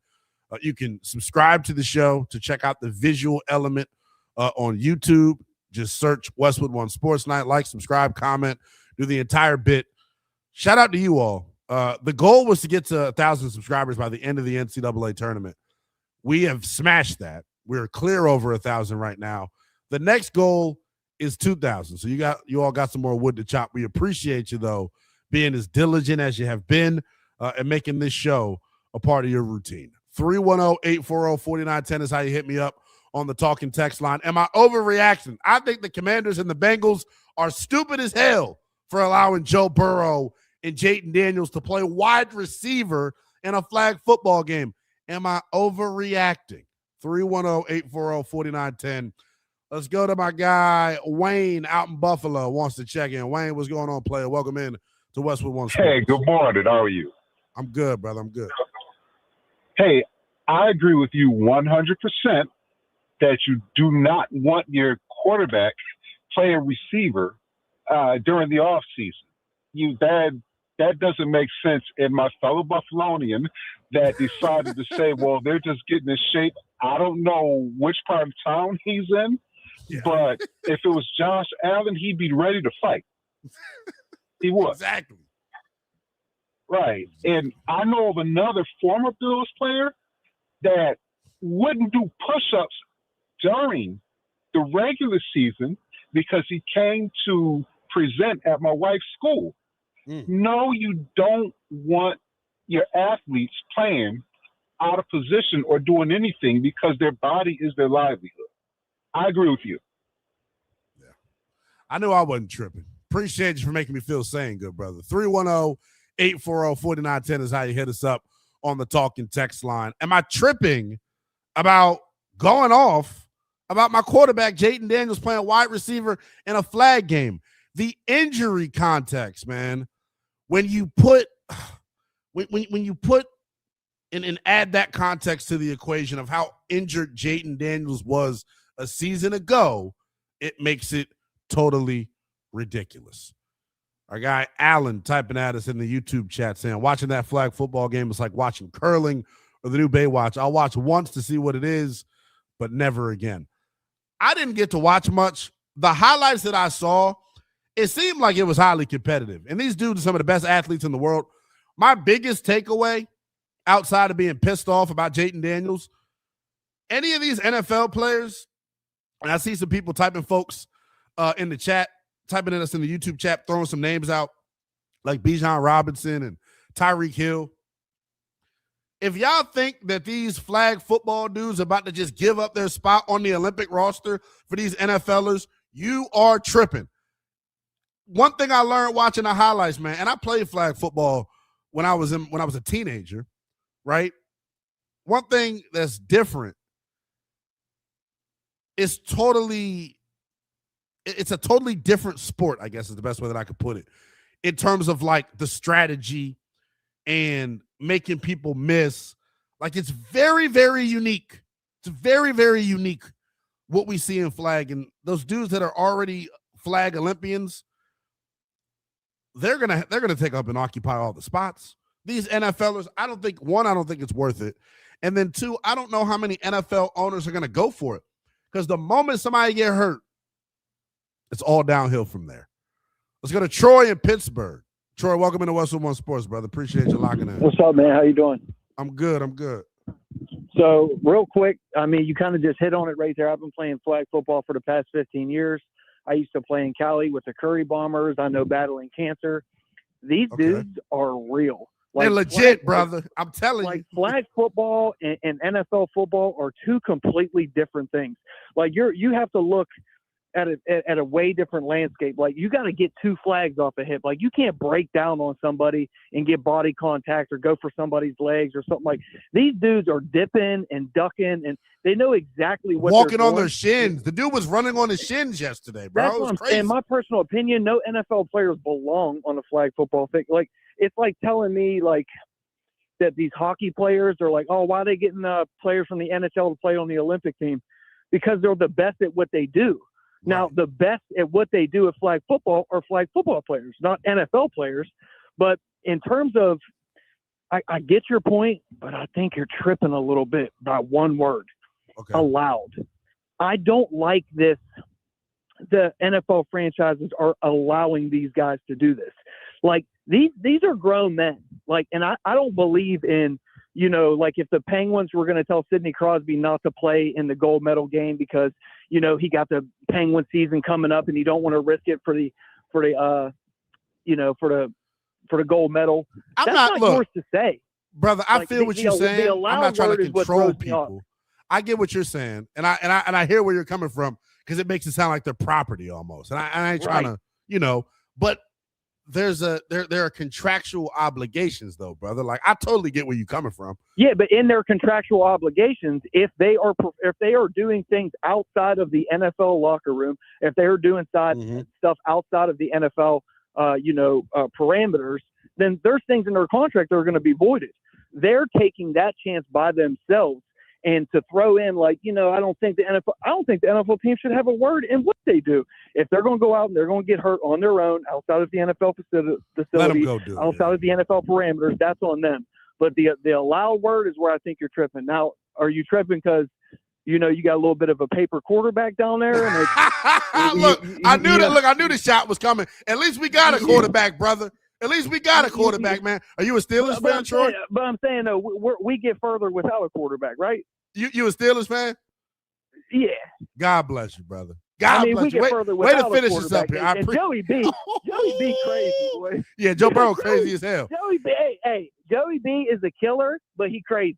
And I personally think in the next 4 or 5 years he's going to retire anyway. So it feels like Andrew Luck all over again. Troy, I got to let you go because we're up against the clock, brother. But no way he had to punch me in the face on the way out the door. This portion of the show brought to you by our friends at Progressive Commercial Insurance. It protects small businesses with affordable coverage options. Get a quote today at progressivecommercial.com. More of your calls on flag football next. Want to be alerted for every close game or when it's going to overtime? Download the Westwood One Sports app and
Westwood One Sports presents Lynnell Willingham.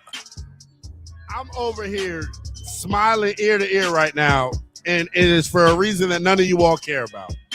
And when I say none of you all care about it, I mean none of you all care about it. Welcome back, Westwood One Sports Saturday, with the youngest in Charles and Willingham, taking you up to 11 a.m. Eastern Time. If you're here, what up? Appreciate you being here, however you're consuming the product. You can check us out on our over 200 affiliates nationwide. You can check us out on YouTube. Just search Westwood One Sports Night. You can check us out on X as well. Same handle on every social media platform for your boy. It is at NELL_BTP. I need a haircut. That's not why I'm smiling coming back from break, though. That's not that bad. Brother, I need a haircut. I appreciate you, though. What you got over there, Lowe's? This a little bacon, egg, and cheese situation? What's cooking? I wish. I got a little Sunday morning pizza action. From where? This will say a lot about your character. Local spot. I live in New York, brother. Yeah, you're right. No, yeah, you're right. No, yeah. You think I'm getting an unnamed fast food chain that's yet to sponsor us here? For sure. This is the first time I've seen you in the YouTube chat, Ms. Leslie. We appreciate you being here. My handle at NELL_BTP. I hope you weren't sent by the Richard Doc Walker. Asked about my handle. I don't know. But look, I told you I was smiling ear to ear coming back from break for a reason that y'all don't give a damn about. Bilal Coulibaly had 22 versus the Thunder last night, and the highlights were awesome. Bilal Coulibaly, who's that? He plays for the Wizards. The Wizards? What's that? It's my favorite basketball team. Actually,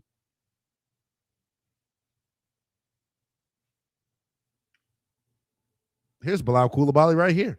So shout out to you, BC. Getting some love for dropping 21 last night.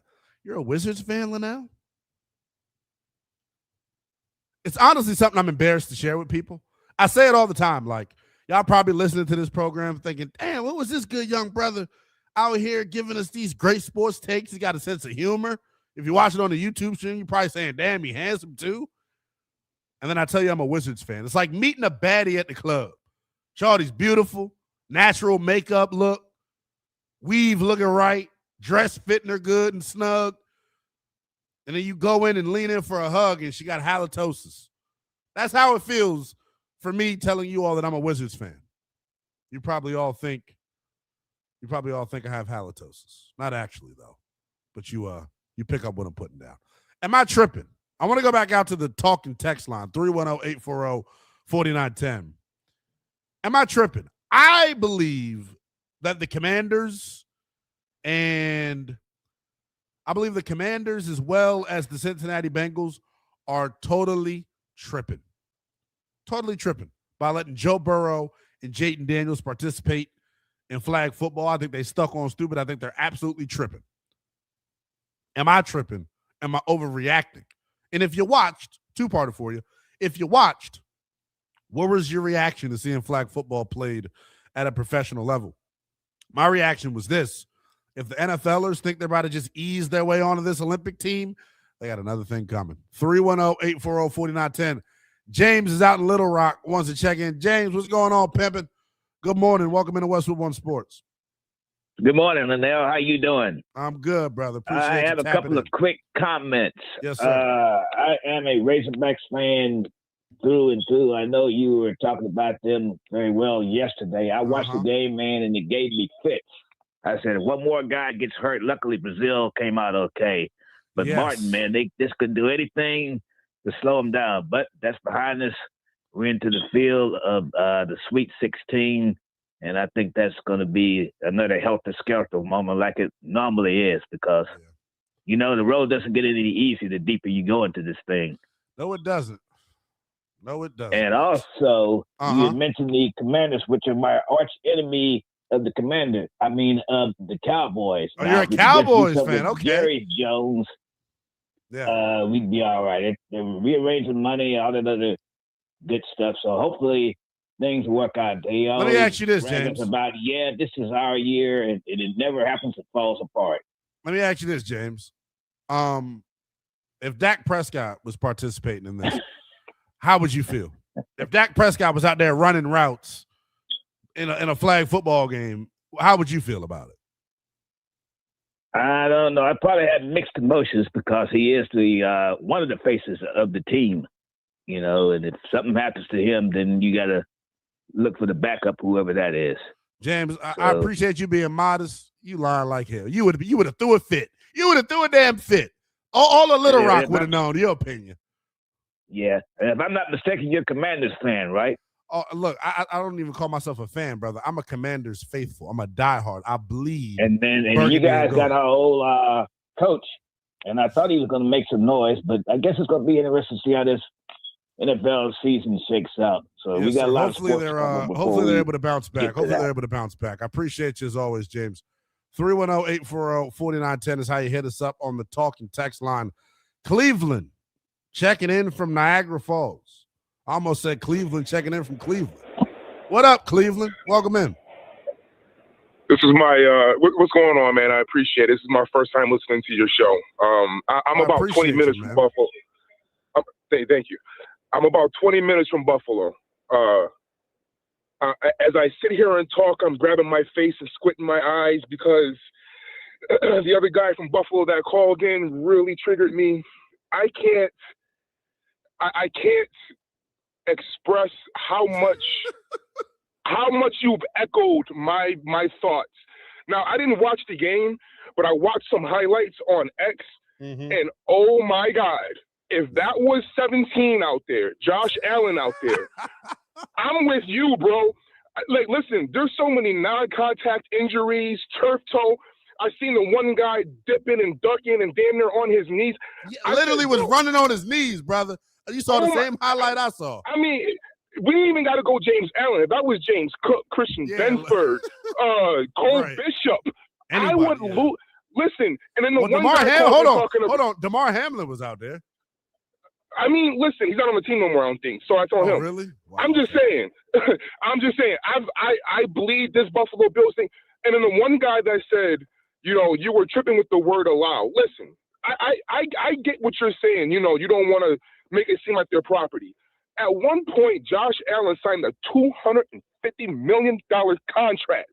You telling me after he signed that contract, we would have been good with him out there running routes? The whole city, the whole Western New York would have been out there trying to stop him from going out there. I don't want to hear it. I don't want to see none of my starters from Buffalo ever out there dipping and dodging, switching their hips like that, because it isn't, again, non-contact injuries be some of the worst injuries in the world. Telling you. One little caught their toe, anything could happen, and a knee pop out, and all of a sudden, these guys are out for 8-9 weeks, possibly the season. No, I'm with you 100%. You are not tripping. Go even harder. I appreciate you as always, brother. Hopefully, man, this is the first time calling into the show. Hopefully it's not your last, man. Hopefully you make Westwood One Sports a part of your routine. I appreciate you locking in with us, man. 310-840-4910 is how you hit us up on the talk and text line. We had a lot more to get to. We give you a cup of Joe to go, as we always do, to put a bow on this thing.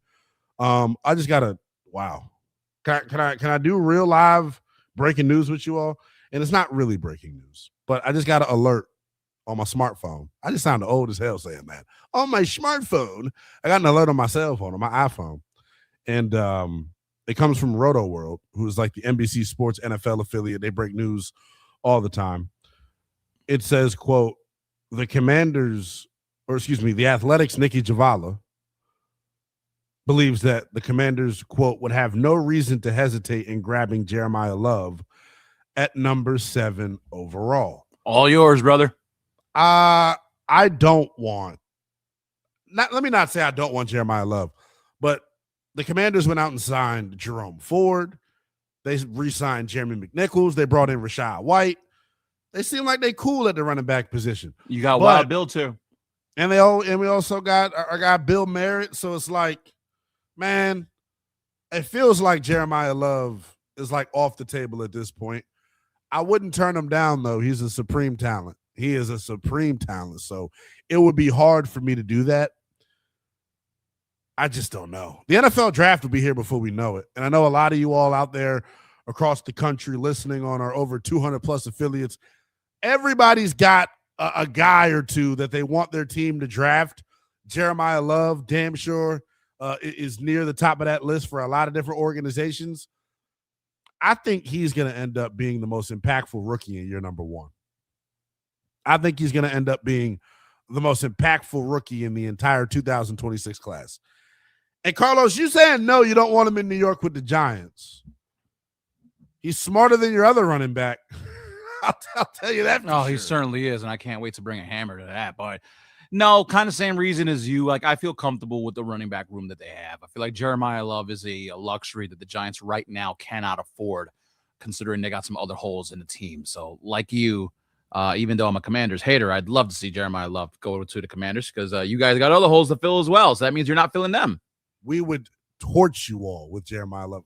Carlos, you better take it back. The power of the tongue is real. So you wishing Jeremiah Love on us may be the worst thing that ever happened. Sure, we'll just stack the box because Jaden Daniels will get folded like my laundry when it's done. So by all means. Oh, God. He did play well in the flag football game. I know I've complained about him participating. He was slinging the pill out there, though, man. So there we go. Pine Needle, the Ashton Genty thing, the Raiders are stupid. They didn't have an offensive line, so that's why, that didn't work. Yeah, they As got a Leslie center now. says, the draft is in Pittsburgh. I can't wait to go. I'm excited for the draft in Pittsburgh. I really am. It's coming to the nation's capital the year after that. Hopefully, fingers crossed, in 2027, we're broadcasting live from the NFL draft.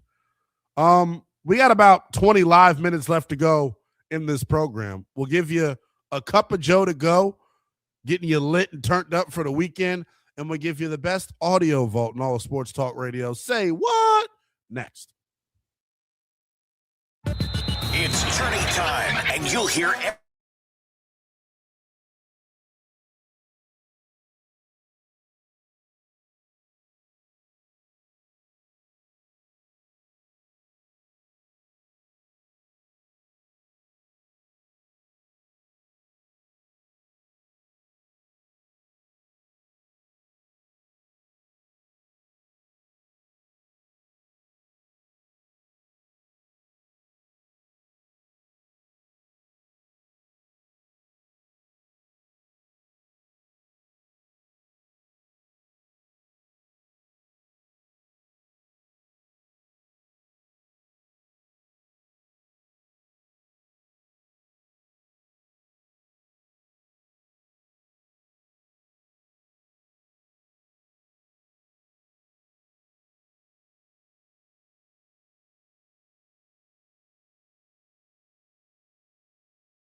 presents Lynnell Willingham.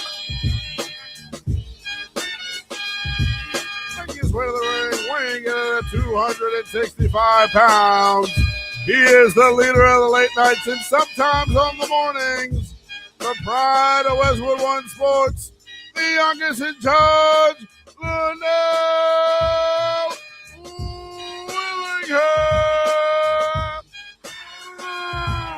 Lynnell. Woo.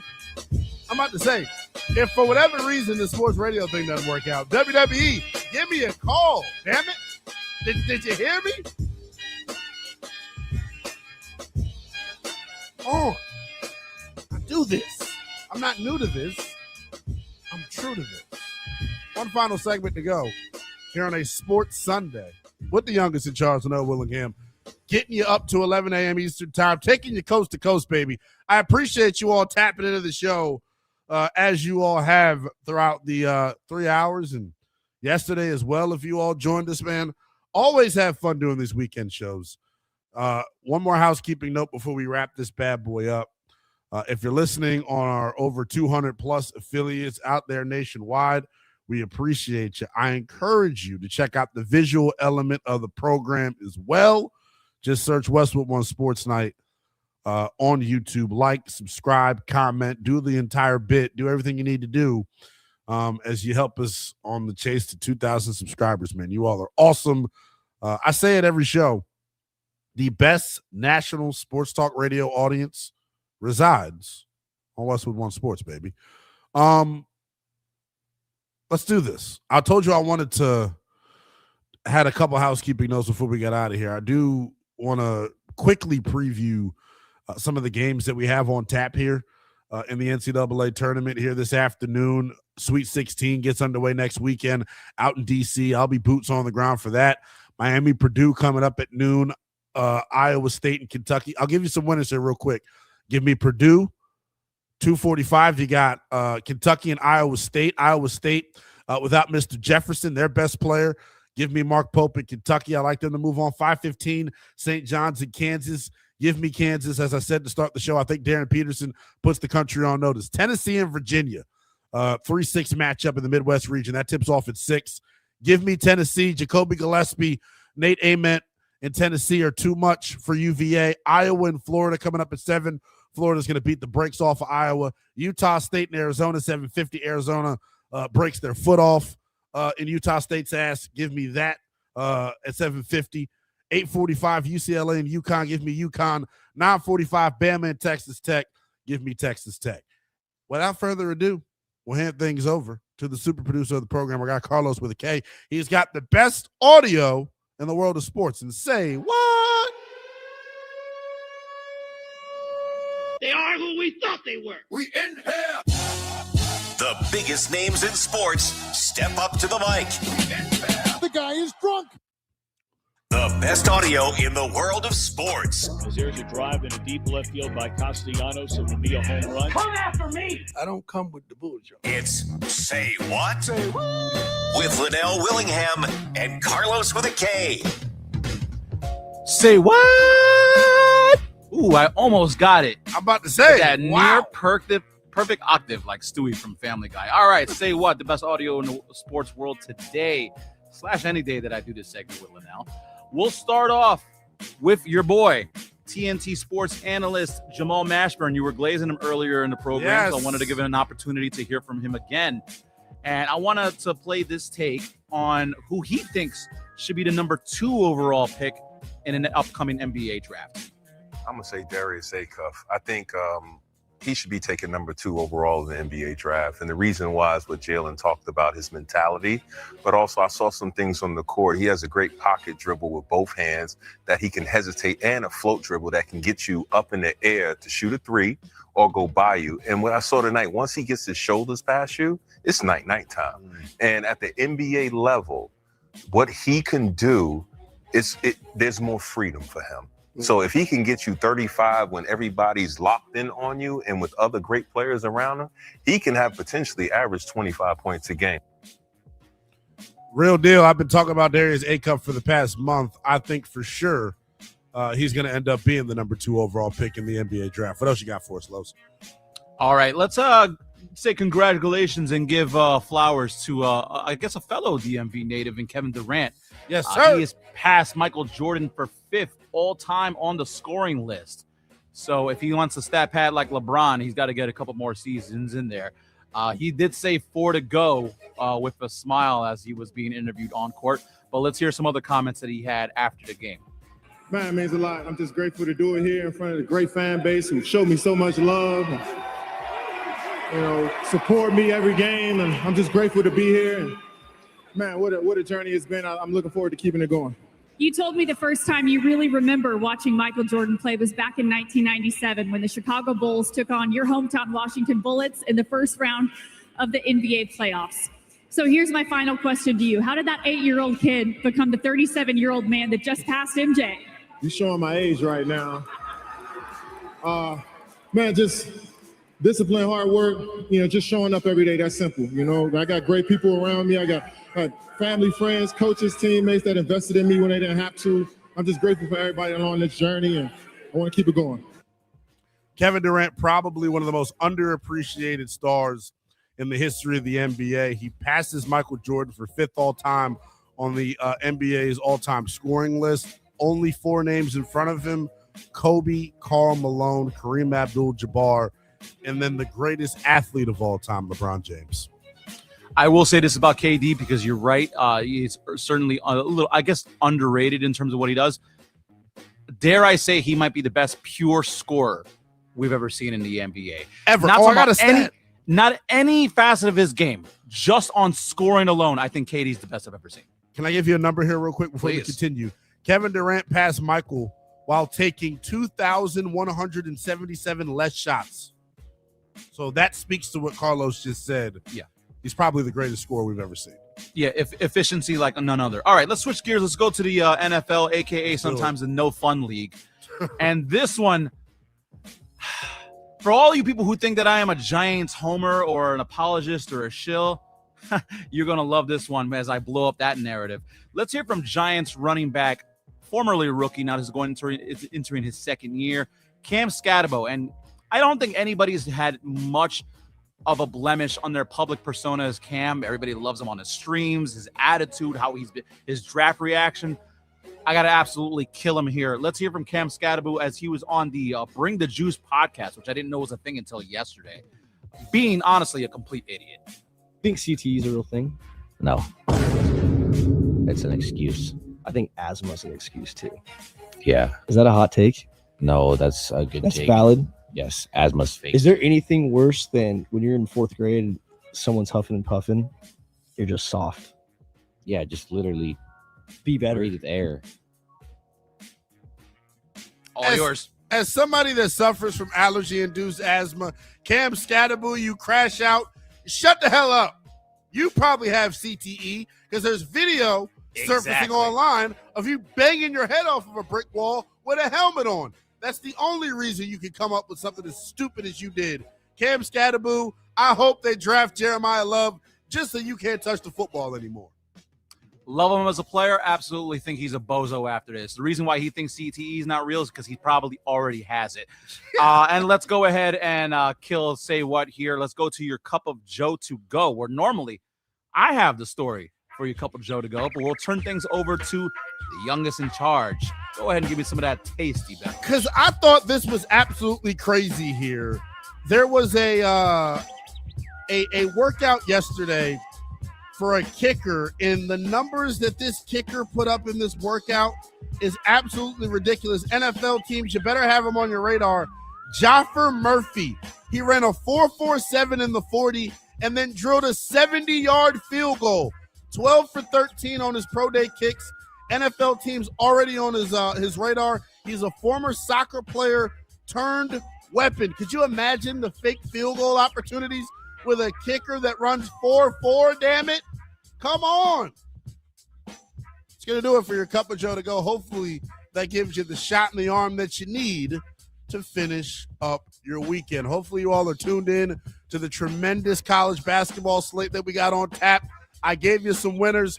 Go make some cash for the super producer, Carlos with a K. I'm Lynnell Willingham saying so long. See you next weekend.